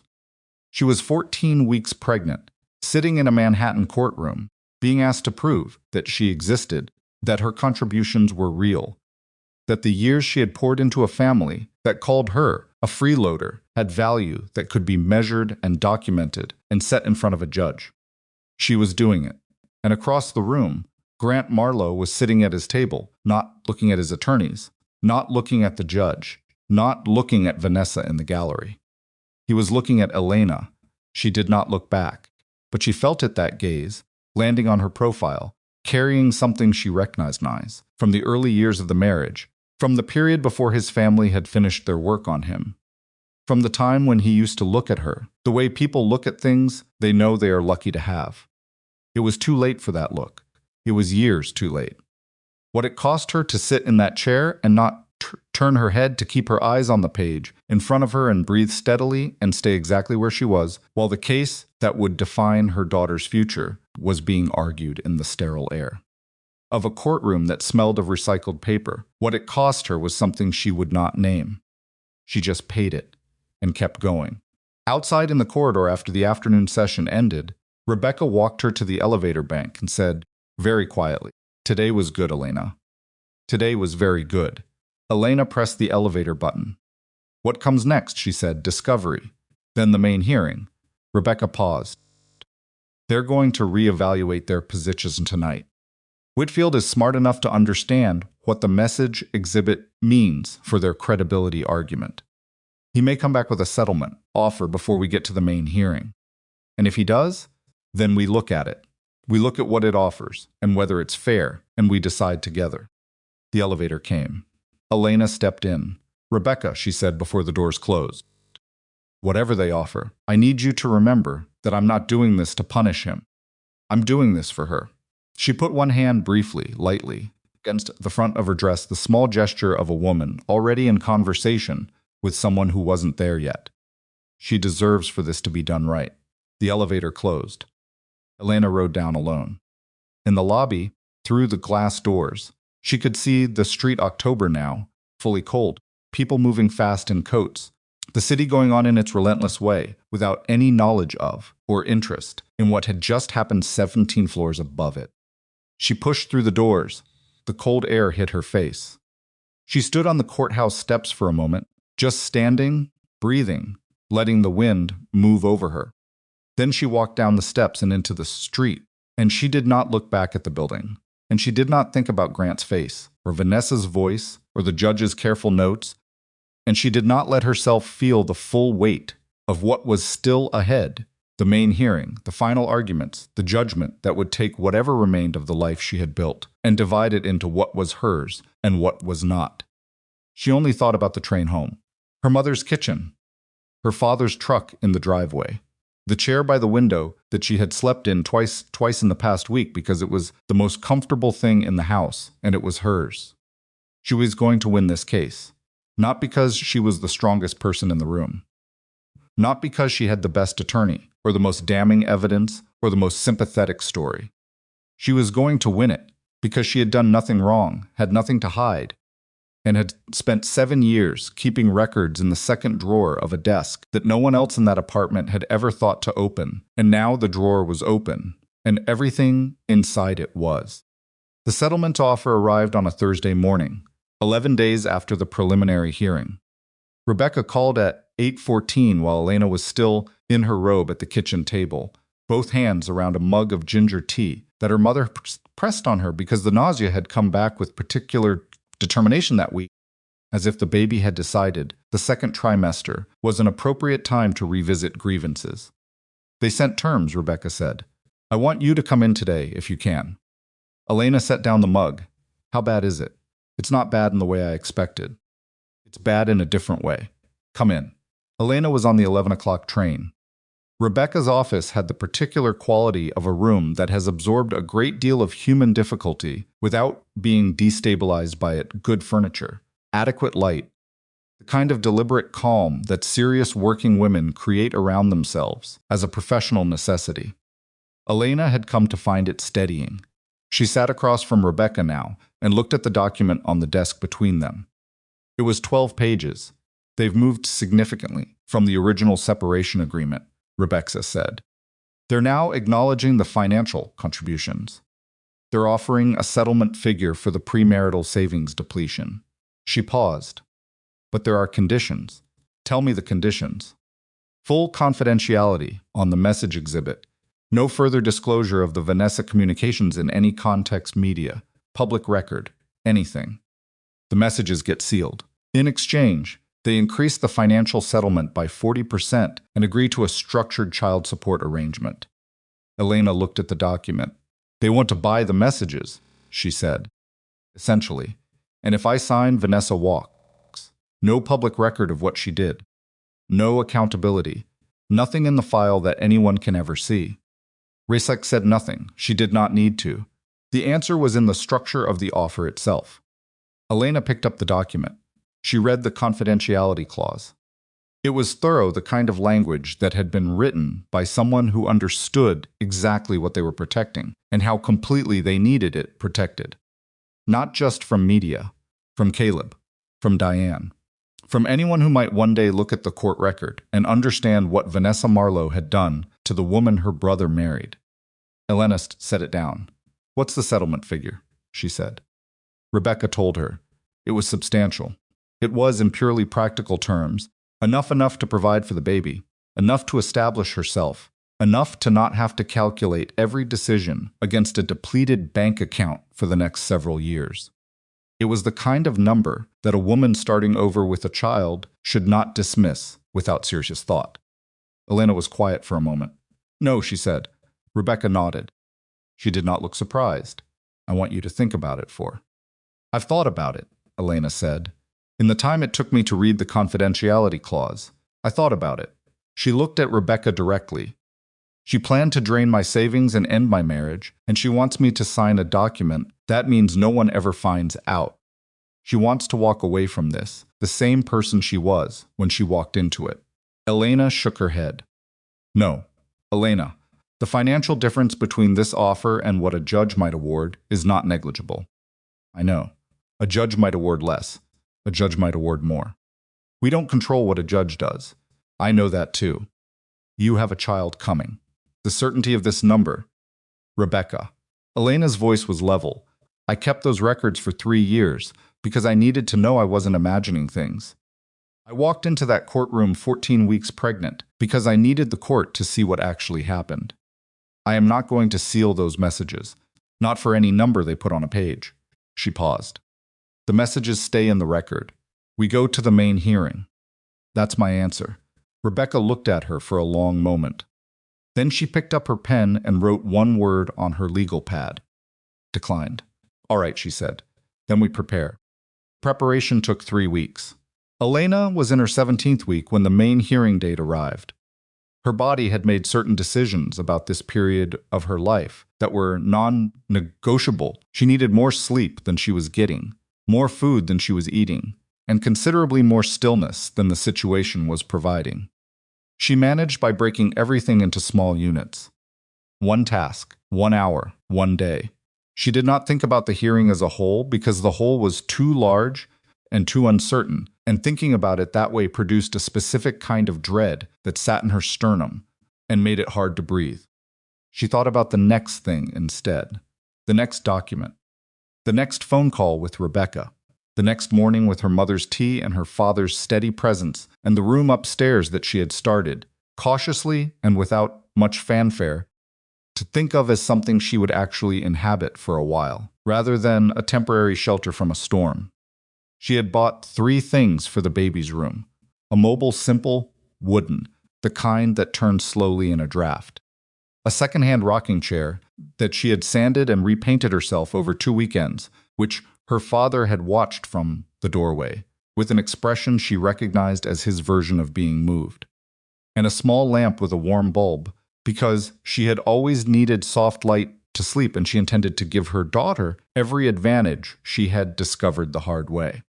She did not know yet that the baby was a girl. She had not asked at the ultrasound. But she thought of the baby as a girl, privately, in the way you know things before you know them. And she had started to call her Sophie in her head, a name that had come to her at 3 in the morning when she couldn't sleep, and which had settled into place with the particular permanence of Pence, things that are simply true. The morning of the main hearing, Elena woke at 5:30. She lay in bed for 10 minutes, listening to the house breathe around her, the furnace cycling, a branch moving against the window, the specific quality of silence that belongs to early morning in a house where people are still sleeping and the day has not yet made its demands. Then she got up. She showered. She dressed in the clothes she had chosen the night before, dark gray this time, simpler than the blue dress, the kind of outfit that communicates not elegance but endurance. Ate half a piece of toast because her stomach was doing something complicated, and she knew from experience that forcing the issue would not improve matters. Her father was in the kitchen when she came down, already up, already dressed, coffee made. He looked at her when she came in and said nothing, which was exactly right. She drank half a cup of coffee decaf, which still felt like a concession she had not fully made peace with, and then her father drove her to the train station in the dark, and she rode south through the waking landscape with her legal pad on her knee and Rebecca's most recent case notes on her phone. And somewhere around Yonkers, the sun came up over the river in a low winter wash of pale light that was not beautiful exactly, but was real, and Elena watched it and breathed. Courtroom was the same room, same carpet, same recycled air, same procedural quiet of a space that processes human wreckage with bureaucratic neutrality. But the room felt different today. It felt different because today was not preliminary. Today was the hearing that would produce a record, a judgment, a document that would exist permanently and would shape the conditions under which Elena and her daughter lived their lives going forward. Every person in the room understood this, and the understanding put a particular quality of tension into the air contained, formal, barely. Grant was already at his table. He had lost weight. Elena, the way she noticed things about him, still involuntarily, with the residual attentiveness of 7 years of close proximity. His face was thinner. There were circles under his eyes that hadn't been there before, or that she hadn't seen before, which was not the same thing. He was wearing a navy suit she didn't recognize, which meant he had bought it recently, which meant he had prepared for this day with the same deliberateness she had. He looked at her when she came in. She met his eyes for 1 second. No more. She sat down. Vanessa was in the gallery again. She had brought Diane again. They sat in the same seats as the preliminary hearing, as if they had reserved them, as if this were a performance with assigned seating. Vanessa was in charcoal again, different coat, same color. Elena noted this and then moved her attention to Rebecca, who was organizing documents with the focused efficiency of a woman who has done this many times and knows the value of visible preparation. Davis Whitfield began. He had rebuilt his argument since the preliminary hearing. Elena could feel the structural difference, the way he had anticipated the financial record and absorbed it rather than contesting it, acknowledging Elena's contributions in a tone that managed to simultaneously admit they existed and diminish their significance. He was good. She had expected him to be good. He characterized the marriage with the kind of selective accuracy that is more difficult to contest than outright falsehood. Everything he said was technically true, and the picture it produced was a careful lie. He spoke for 40 minutes. Judge Hargrove listened with her characteristic stillness, taking notes at intervals, her face giving nothing away. When Davis sat, Rebecca stood. She did not begin with the numbers this time. She began with Elena. She told the court who Elena Marlowe was not as a character argument, not as a sympathy play, but as a factual accounting. Education, career trajectory before the marriage, the specific point at which Elena had redirected that trajectory to support Grant's professional relocation. The opportunity cost, quantified.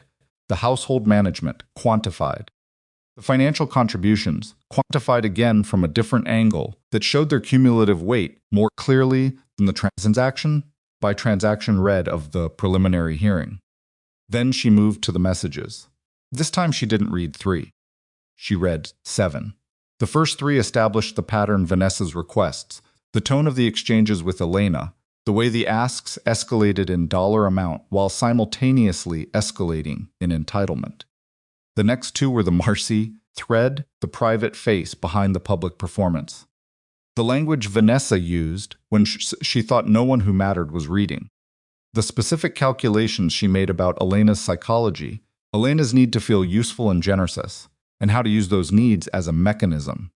The 6th message was one Elena had not highlighted in the preliminary hearing. Rebecca had held it.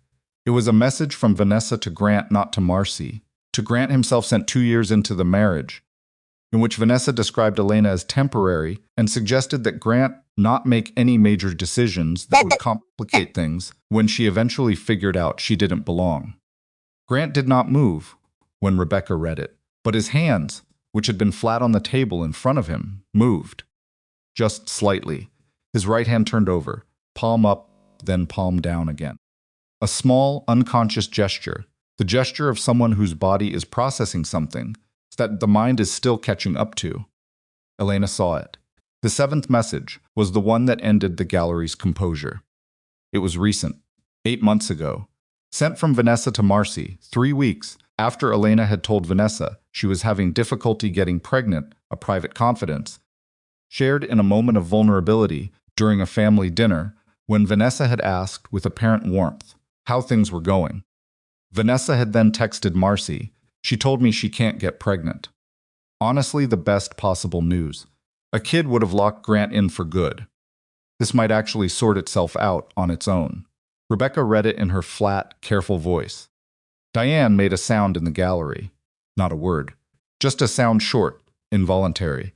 Sound of someone who has just understood something they cannot ununderstand. Vanessa said nothing. Elena looked at her notebook. Her hand was very steady. She was aware of this as a physical fact, the steadiness, and she was also aware that it was not natural steadiness. It was the steadiness of a person who has been holding something for a very long time and has gotten very good at the holding. The way a structural beam holds weight, not through any dramatic effort, but through simple, continuous, unremarkable resistance. She was the beam. She had always been the beam. Davis rose for cross-examination. He moved to Elena, directly bypassed the financial arguments, went straight for the personal. His tone was not aggressive. It was something more precise than aggressive, surgically skeptical. He questioned the provenance of the messages. He questioned the chain of custody of the device. He questioned the circumstances under which Elena had discovered the messages in the first place, implying, with the careful indirection of someone who knows the line, that finding messages on a family tablet might constitute a privacy violation. Elena answered him. Her voice was even, flat. She gave him exactly what he asked for, and nothing extra. You discovered these messages by accessing your sister-in-law's account on a shared household device. Yes, you did not inform your husband that you had seen these messages. No, you did not confront your sister-in-law. No. You photographed them. Yes, and you kept them for 3 years without disclosure. Yes. Davis paused, letting the sequence sit in the air, building toward something. Why, he said. If these messages disturbed you, why keep them privately for 3 years, rather than address the situation directly? Elena looked at him. Because, she said, I had tried addressing things directly with both Vanessa and my husband on multiple previous occasions, and the result each time was that I was told I was imagining things, being too sensitive, or creating conflict where there was none. She paused. I kept the photographs because I needed to be able to prove to myself that I was not losing my mind. I was not planning to use them. I was planning to survive. Davis had no follow-up to this. He returned to his table. Hargrove called a recess. In the corridor, Rebecca guided Elena to a bench near the window at the far end of the hall, away from the courtroom doors. Elena sat. She became aware, sitting down, that her back had been aching for the past 2 hours with a persistent dull pressure that she had been ignoring, and which was now making its presence impossible to dismiss. She pressed both palms against the small of her back and breathed. You're doing well, Rebecca said, sitting beside her. Davis is going to come back with the device argument, Elena said. He's going to try. The forensic report is solid. Hargrove is smart enough to understand that the argument is procedural noise. Rebecca looked at her. You're back? It's fine. It's the pregnancy. It's normal. I'm fine. She straightened up. What's the second half? I'm calling you to testify. Elena had known this. They had prepared it in detail, what to say, how to say it, the specific things to establish, and the questions to answer, and the questions to redirect. She had rehearsed it in her parents' living room, with her father asking the questions from a printed sheet because her mother had started crying at the third one and had to excuse herself. She had not cried during the rehearsal. She was not going to cry in the courtroom. She was called to the stand at 1:47. She walked to it 17 weeks pregnant, back aching, having eaten half a piece of toast 7 hours ago, and she sat down, and she adjusted the microphone, and she looked at the room. Grant was looking at her from the respondent's table, directly, without pretending not to. His face had an expression she had not seen on him in a long time, not the careful blankness he had worn for most of the preliminary hearing, not the tight professional composure of a man performing confidence. Something's underneath all of that, something that looked like a man, and the presence of a consequence he cannot outmaneuver.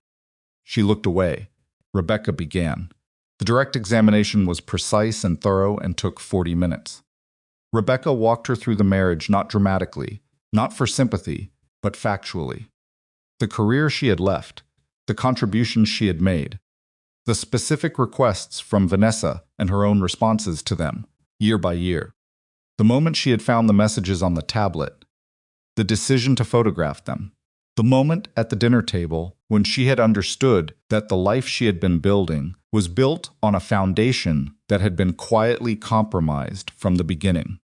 Elena answered each question the way she had practiced directly, with enough specificity to demonstrate knowledge and enough brevity to avoid appearing to perform. Then Davis rose for cross-examination, and he did something Elena had not prepared for. He did not come at her with documents, or with the device argument, or with the financial counter-narrative. He walked to the center of the floor, looked at Elena, and asked a single question in a voice that was almost gentle. Mrs. Marlowe, is it possible that you stayed in this marriage knowing what you knew? With the records you kept, with the evidence you had, not because you were trapped or manipulated, but because some part of you wanted to? Courtroom went very quiet. Elena felt the question move through her. It was a good question. It was the best question Davis Whitfield had asked in 2 hearings, and she had not seen it coming because it was not the kind of question she had expected from him. It was not procedural, not financial, not technical. It was human, and it was aimed at the precise place where her story was most complicated. Because it was not entirely wrong. She had stayed. She had known things were wrong, and she had stayed, and she had kept working, and she had kept hoping, and she had kept the records. And the records were the evidence not only of Vanessa's manipulation, but of Elena's own long refusal to accept what the manipulation meant, the years of choosing to believe that if she just contributed more, documented more, held on more carefully, the marriage would eventually become what she had moved across the country for it to be. She sat on the witness stand and held Davis Whitfield's gaze. Yes, she said. The room did not shift, but something in it registered the word. Yes, she said again. I stayed because I loved my husband, and I believed that marriage meant not leaving when things were hard. I stayed because I thought that if I could just hold on long enough, and contribute enough and be patient enough, the people around me would eventually see what I saw. She paused. I was wrong about that. But being wrong about how long to stay is not the same as having done nothing worth acknowledging. I kept this family running. I funded their lives. I managed their crises.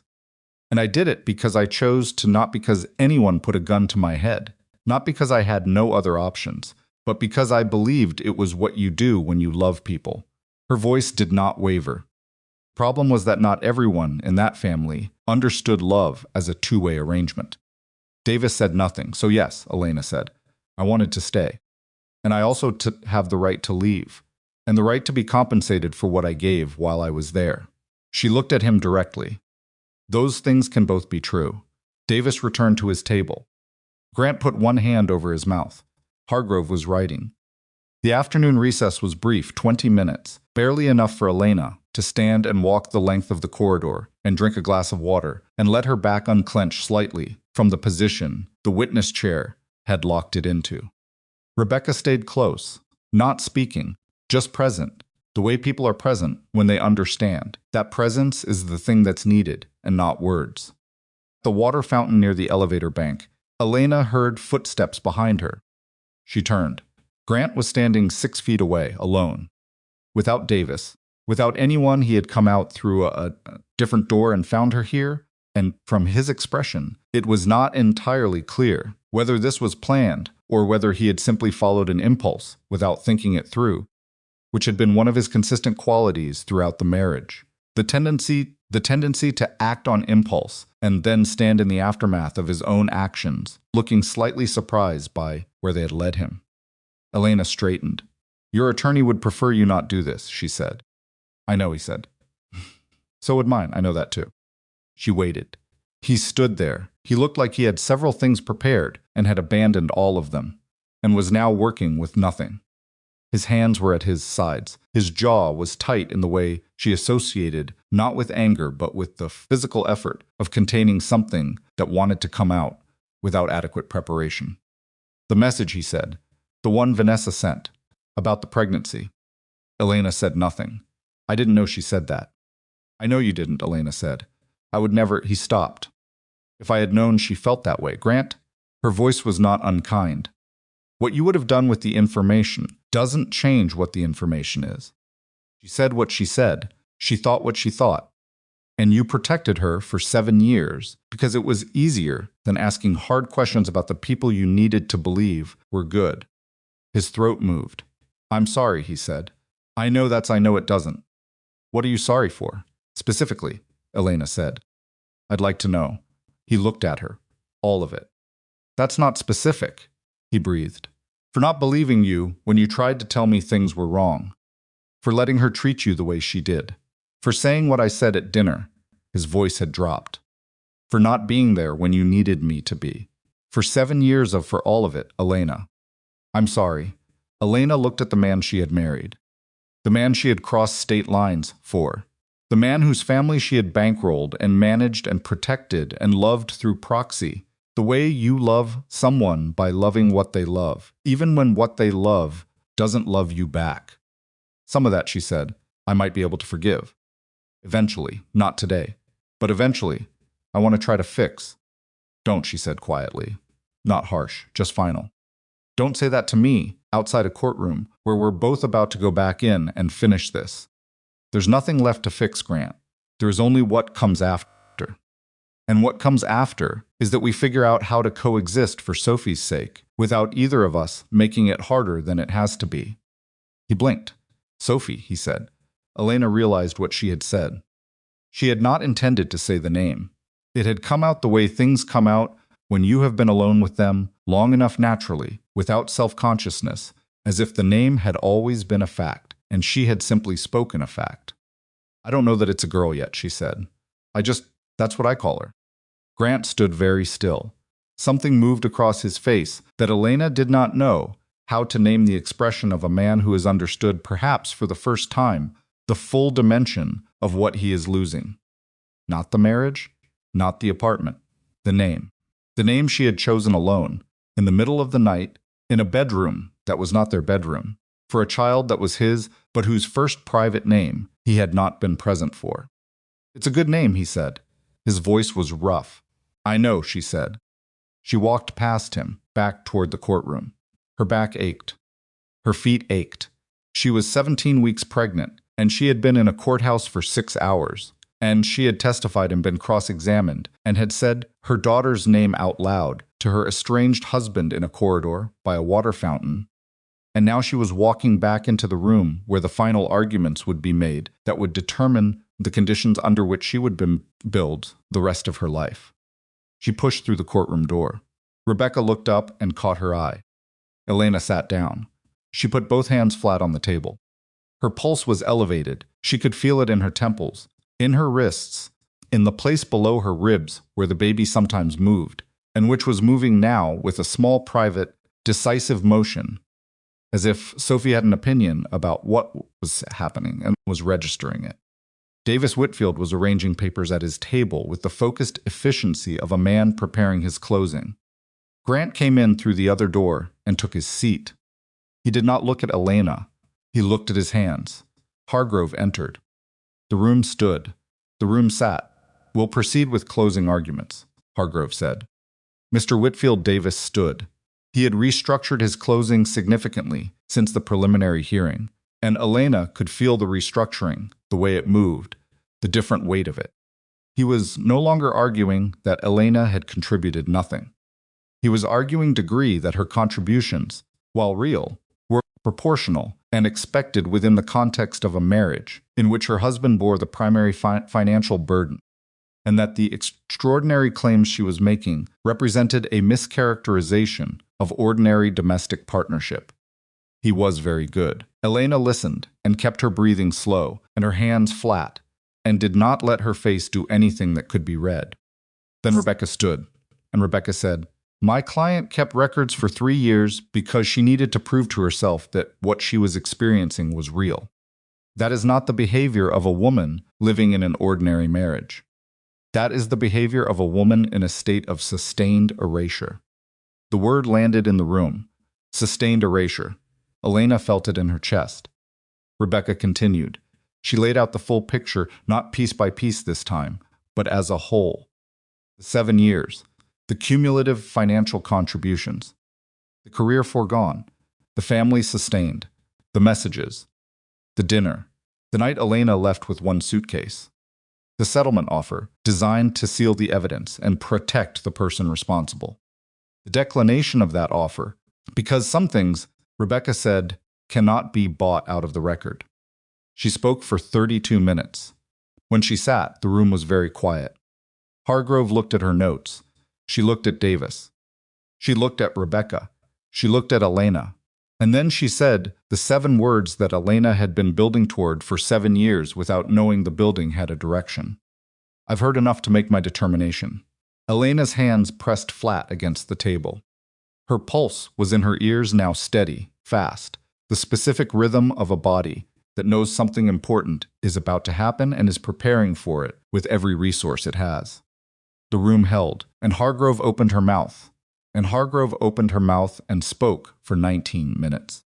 Elena counted afterward when she was trying to reconstruct the shape of it the way the words had arrived, the sequence of them, the particular quality of the judge's voice, which had remained level throughout in the way of a person for whom the weight of a judgment is something to be managed, not performed. 19 minutes. She had not been aware of time passing during those minutes. She had been aware only of the words and of her own breathing and of the small, persistent movement below her ribs that Sophie had been making. Since the afternoon session began a rolling pressure, rhythmic as if the baby were keeping time. Hargrove found that Elena Marlowe had made documented, quantifiable financial contributions to the marital household over the course of the marriage, including the deployment of premarital savings in amounts that the court found credible and substantial.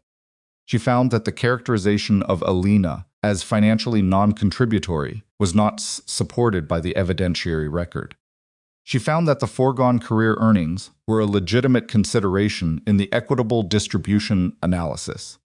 She found that the message exhibit, admitted over the respondent's objection, established a pattern of third-party interference in the marital relationship that was relevant to the court's understanding of the marriage breakdown.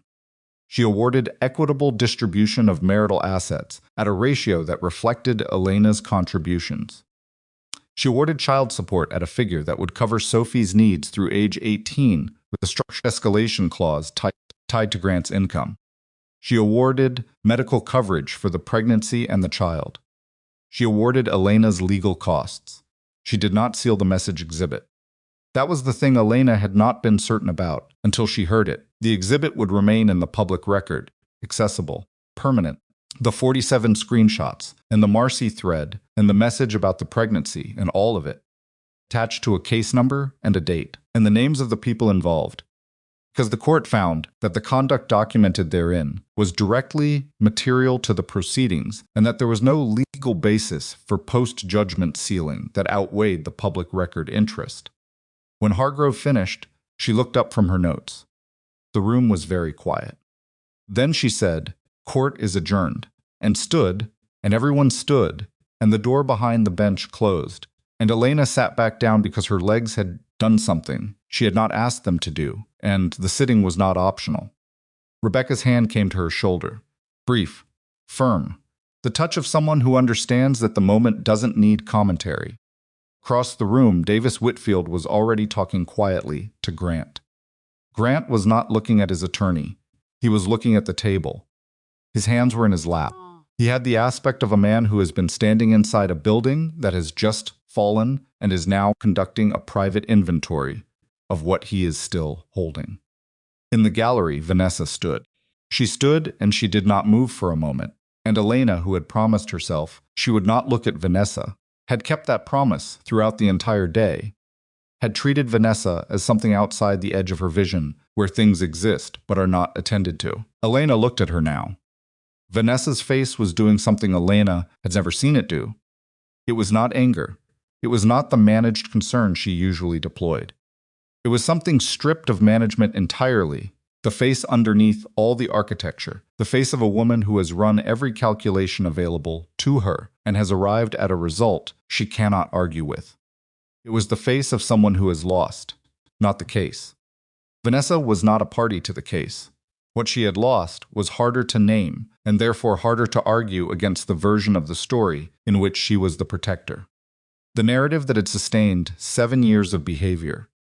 The self-image that required Elena to be a certain kind of person in order to justify what Vanessa had done to her. That version was now in the public record, attached to a case number. Vanessa walked out of the gallery without speaking to anyone. She did not look at Grant. She did not look at Diane, who remained seated with her hands folded, and her expression very still, the expression of a woman who has understood something late and is sitting with the lateness of it. She did not look at Elena.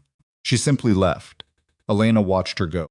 She felt nothing particular about it, not satisfaction, not relief, not the specific release she might have expected after 3 years of carrying those 47 screenshots on a backup drive like a quiet, exhausting secret. What she felt was closer to the feeling after a very long noise finally stops, not pleasure in the silence exactly, but the absence of something that had been requiring constant management.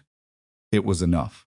Rebecca was gathering documents, moving with the practiced efficiency of end of day, and Elena stood and picked up her bag and her coat, and she walked out of the courtroom on her own 2 feet, which were doing what she asked of them now, and into the corridor.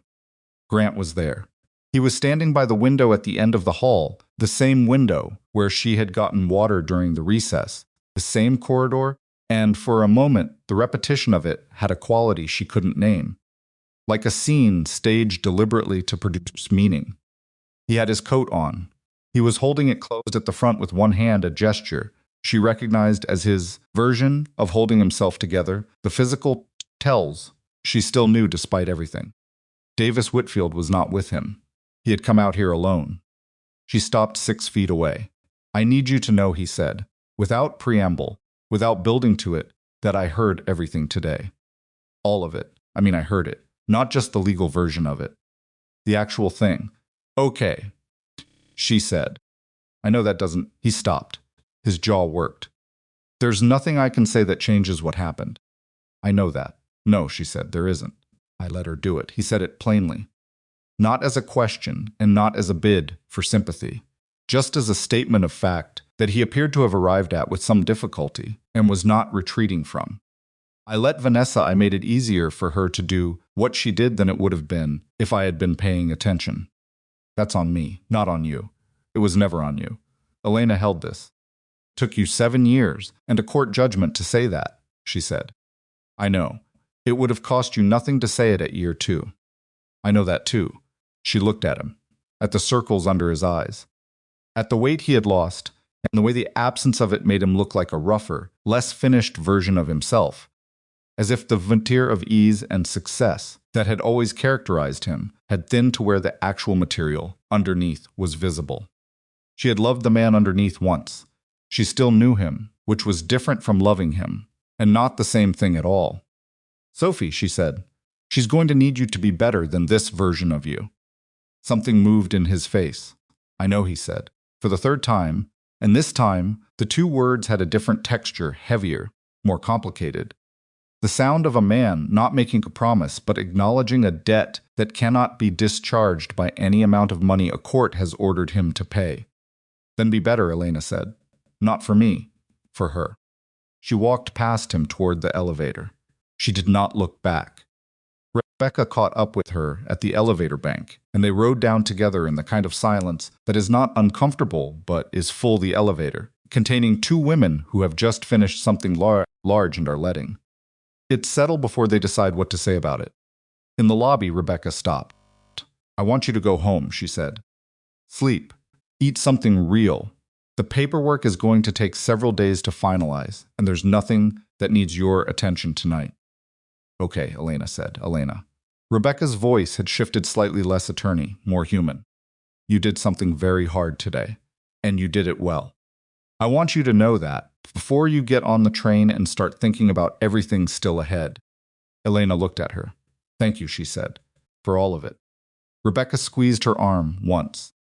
Then she turned back toward the building's interior, already thinking about the next thing, the paperwork, the finalization, the machinery of resolution that would run for several more days before the case was formally closed.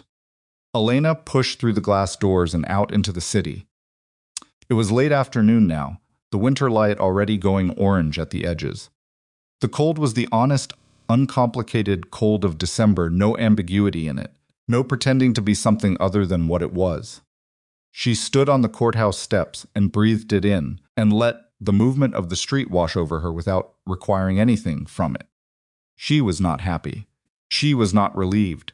Not yet. Not in the clean way she had imagined relief might feel on the other side of this. What she was, standing on those steps in the cold, with her coat drawn around her, and Sophie's moving steadily below her ribs, was something closer to present. Here, occupying her own body in her own life, making her own decisions about which direction to walk toward the subway. Small, specific hers, she walked. 3 weeks later, the judgment was finalized.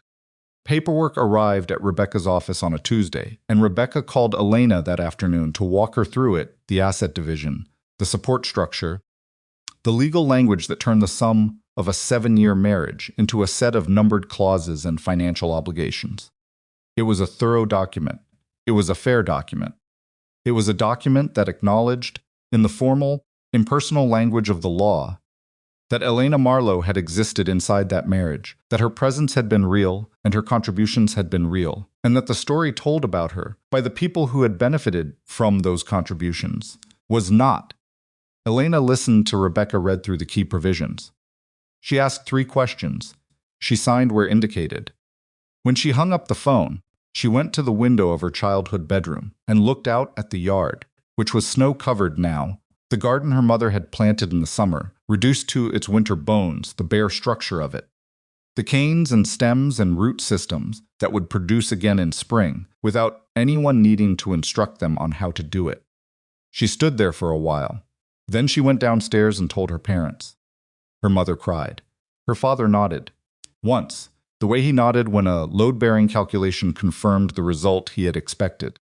They ate dinner together that night, the 3 of them, around the kitchen table. The ordinary meal that ordinary people eat when the particular crisis they have been living through has passed its acute phase, and what remains is the long, undramatic work of going on. Elena ate the eggs this time.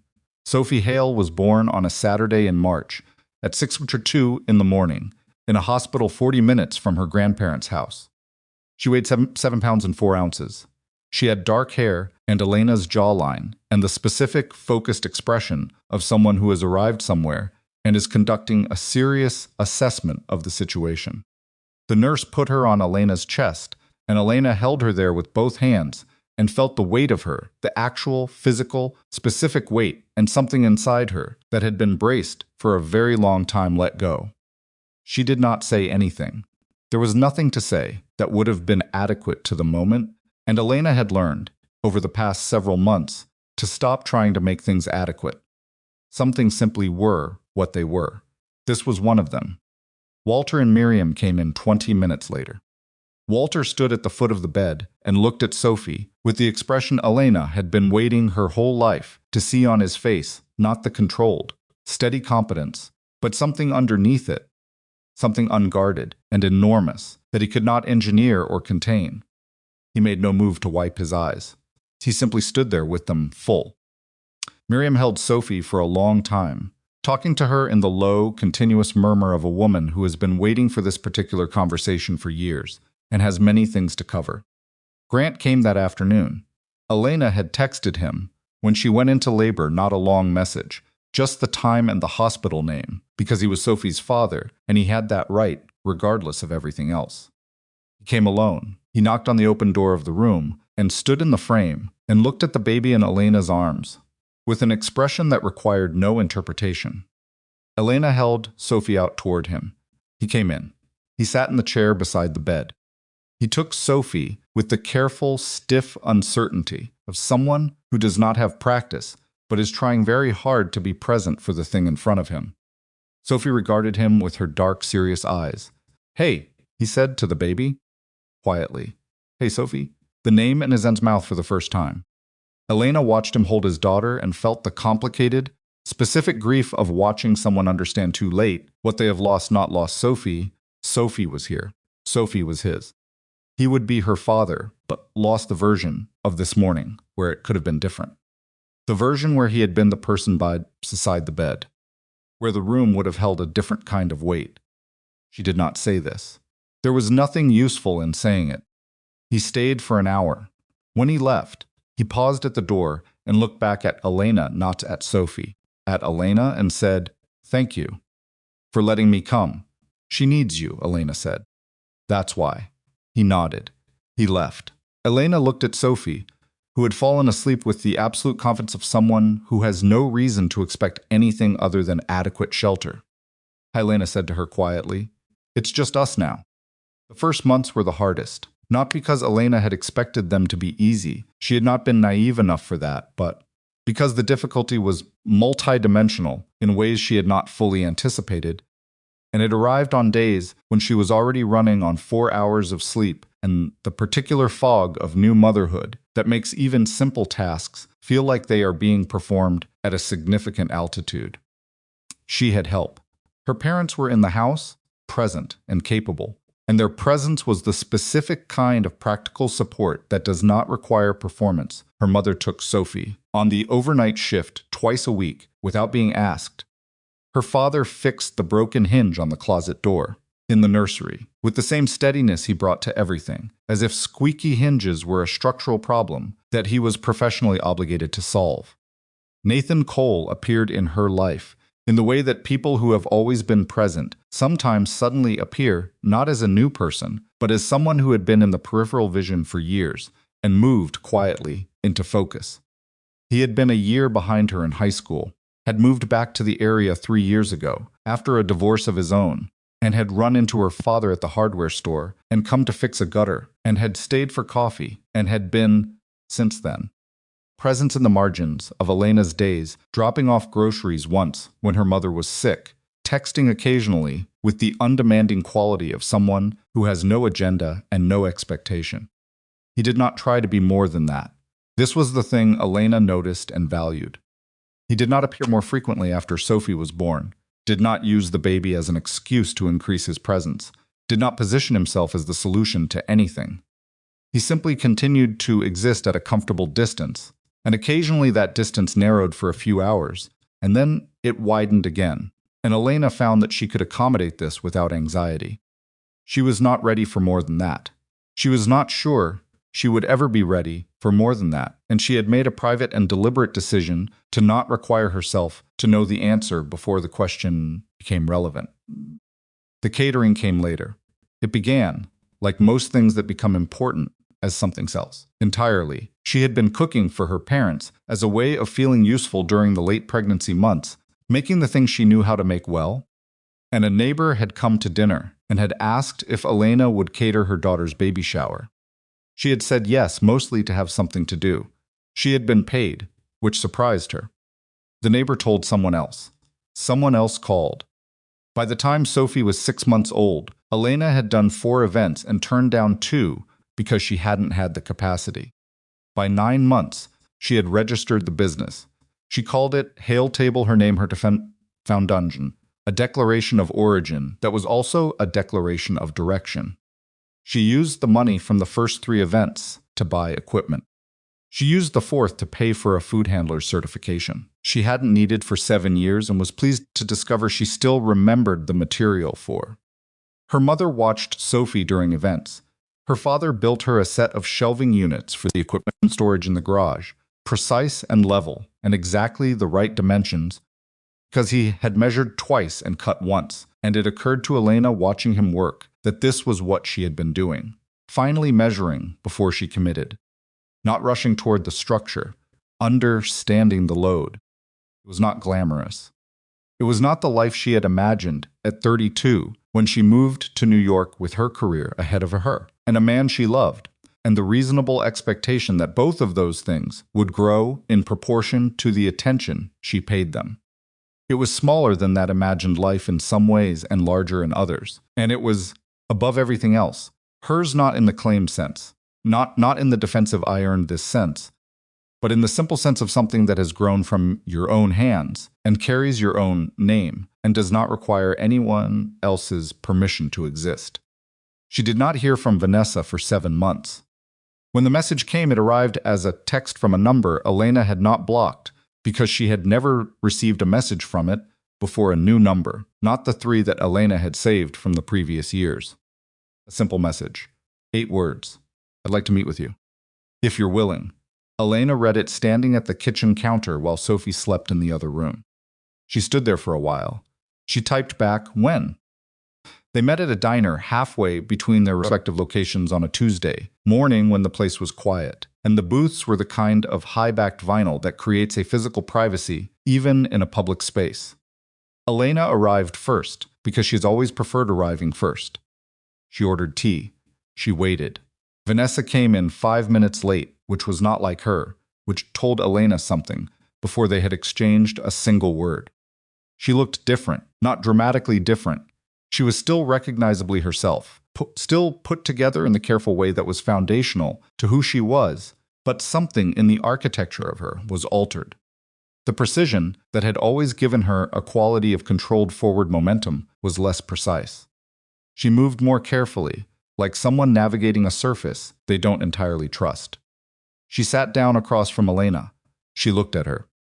"Thank you for coming," she said. "You're welcome," Elena said. The waitress came. Vanessa ordered coffee. When it arrived, she wrapped both hands around it, but did not drink. "Don't have a speech," Vanessa said. "I thought I would.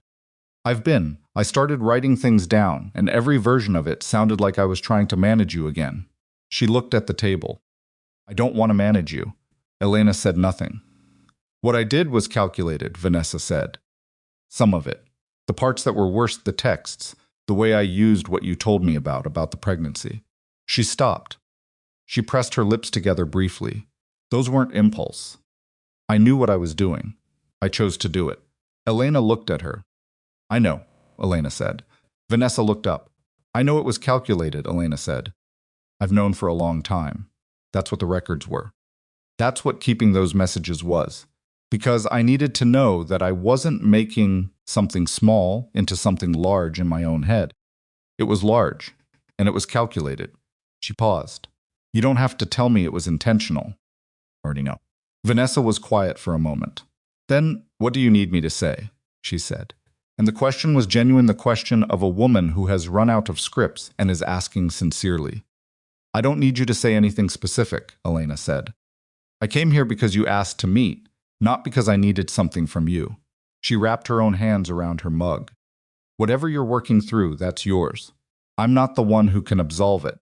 I'm not asking for absolution." "Good," Elena said. "Because I'm not equipped to give it." Vanessa looked at her for a long moment. "Caleb knows," she said quietly, "about the tuition. He found out when the school sent the past donor acknowledgement to Grant's address by mistake.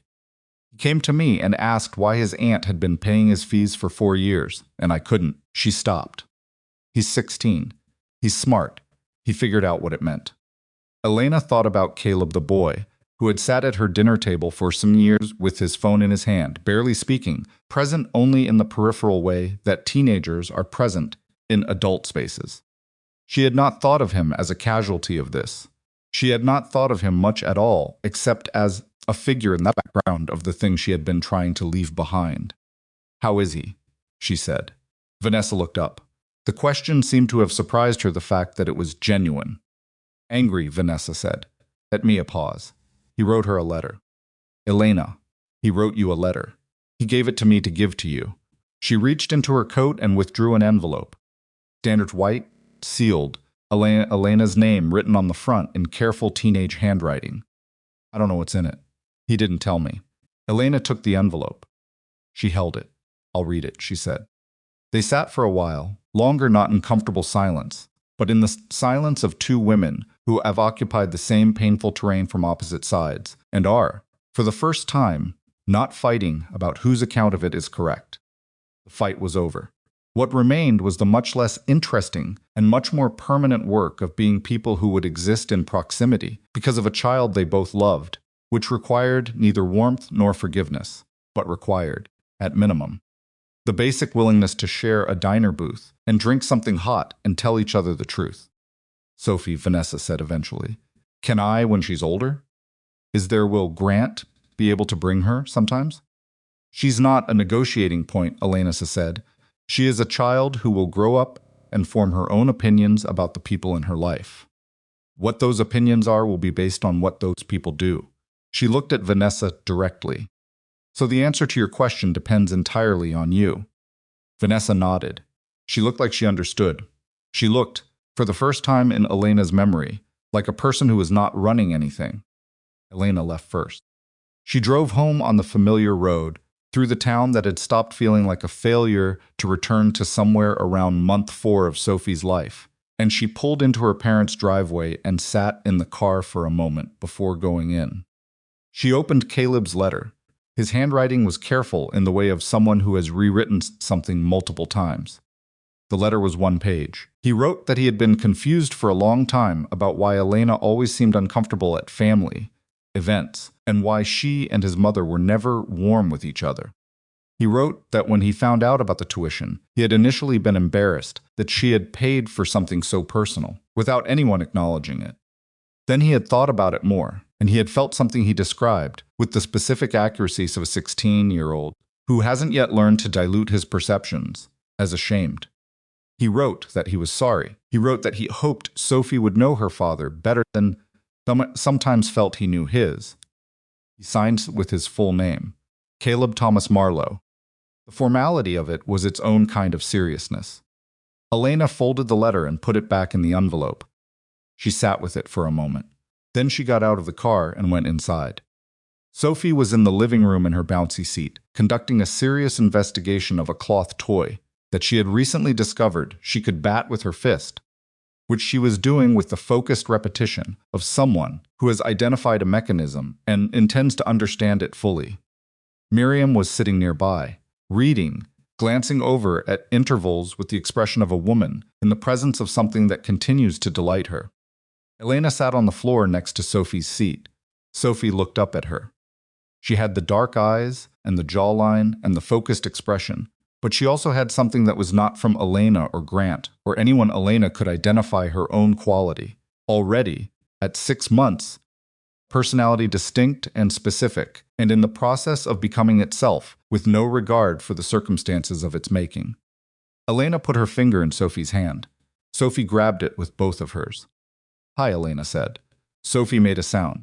Elena had been in her parents' house for 9 months now, and she had started, in the past few weeks, to look at the listings for small commercial spaces, nothing extravagant, a kitchen and a front room, something she could grow into over 2 or 3 years, a place where Hale Table could exist as a physical location rather than a service that materialized and dissolved from the back of her parents' garage.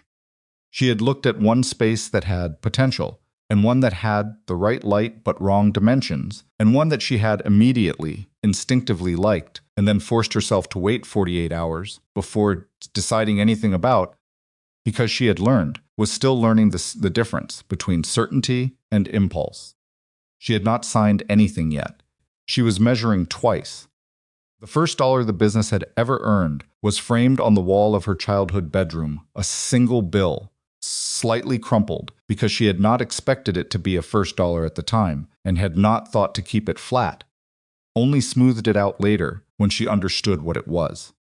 She had put it in a small wooden frame from the craft store and hung it on the wall above the desks, where she had done her homework 30 years ago, and where she now did her event planning and her invoicing and the work of building something from the beginning. It was not decorative. It was a fact, the first fact of the things she was making. Some evenings, after Sophie was down, Elena would sit at the desk and go through the week's bookings and the month's financials and the projected capacity for the next quarter, and she would look at the framed dollar bill above the desk. And she would feel the specific satisfaction of a person doing a thing that belongs to them, not performing it, not enduring it, not managing it on behalf of someone who will not acknowledge its value. Just doing it, because she chose to, because she is capable of it. Because she decided, on a bus heading north in the middle of the night, with one suitcase and a folder of receipts, that she was done contributing to structures that did not carry her name. One evening in late November, more than a year after she had left that Manhattan apartment for the last time, Elena closed her laptop and turned off the desk lamp and stood at the window of her childhood bedroom. The street below was quiet. The lights were on in the houses along the block, warm and ordinary, the light of people inside their lives.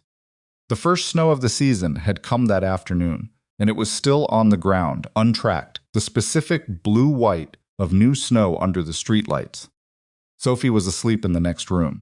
Elena could hear her breathing through the monitor, the small, continuous sound of someone sleeping without agenda, without fear, without the need to be anywhere other than exactly where she was. Elena put one hand flat on the cold window glass. She thought about the dinner table. The ring on the table, the bus, through the Lincoln Tunnel, courthouse corridor, the look on Grant's face when she said Sophie's name, the way her father had taken her suitcase without a word, the 47 screenshots on the backup drive, the single dollar bill in the wooden frame, Caleb's handwriting on the envelope. The first time Sophie had grabbed her finger and held on. She thought about all of it, and she did not try to make it into a lesson or a narrative or a story with a clear moral structure, because that was not what it was. It was a life. It was the specific, irregular, imperfect shape of a life that had been redirected by force and had found, in the process of being redirected, a direction that was more genuinely its own than the one it had been following. She was 36 years old. She was tired in the way of someone who has done a significant amount of work and expects to do more. She was not happy in the simple, uncomplicated way she had sometimes imagined happiness. She was not untouched, not unscathed, not standing in her new life without the weight of the old one, somewhere in the architecture of who she had become. The weight was there. She had stopped trying to put it down and started trying to carry it differently distributed, manageable, not the weight of something she was losing, but of something she had survived and would continue to carry because it was hers, because it had happened, because Sophie would one day ask questions, and Elena intended to tell her the truth. She would tell her that loving someone does not mean accepting invisibility as the price. That patience is not the same as surrender. That you can pour yourself into a life for 7 years and be worth every dollar of what you gave, and still deserve more than you received, and know it, and leave. That leaving is not failure. That starting over is not punishment. She would tell her all of that, but not tonight. Tonight Sophie was asleep, and the snow was on the ground, and the street was quiet, and Elena was standing at a cold window in the house she grew up in, which was not the life she had planned, and was the life she had. And in the slight reflection in the glass, she could see the framed dollar bill on the wall behind her, and the desk, and the door to the hallway, and the shape of the room that had held her at the beginning, and was holding her again now, and would hold her for as long as she needed. She took her hand off the glass. She went to Sophie's room. She stood in the doorway for a moment, in the dark, listening. Sophie breathed in. Sophie breathed out. Elena leaned against the frame. The snow kept coming down outside. The street stayed quiet.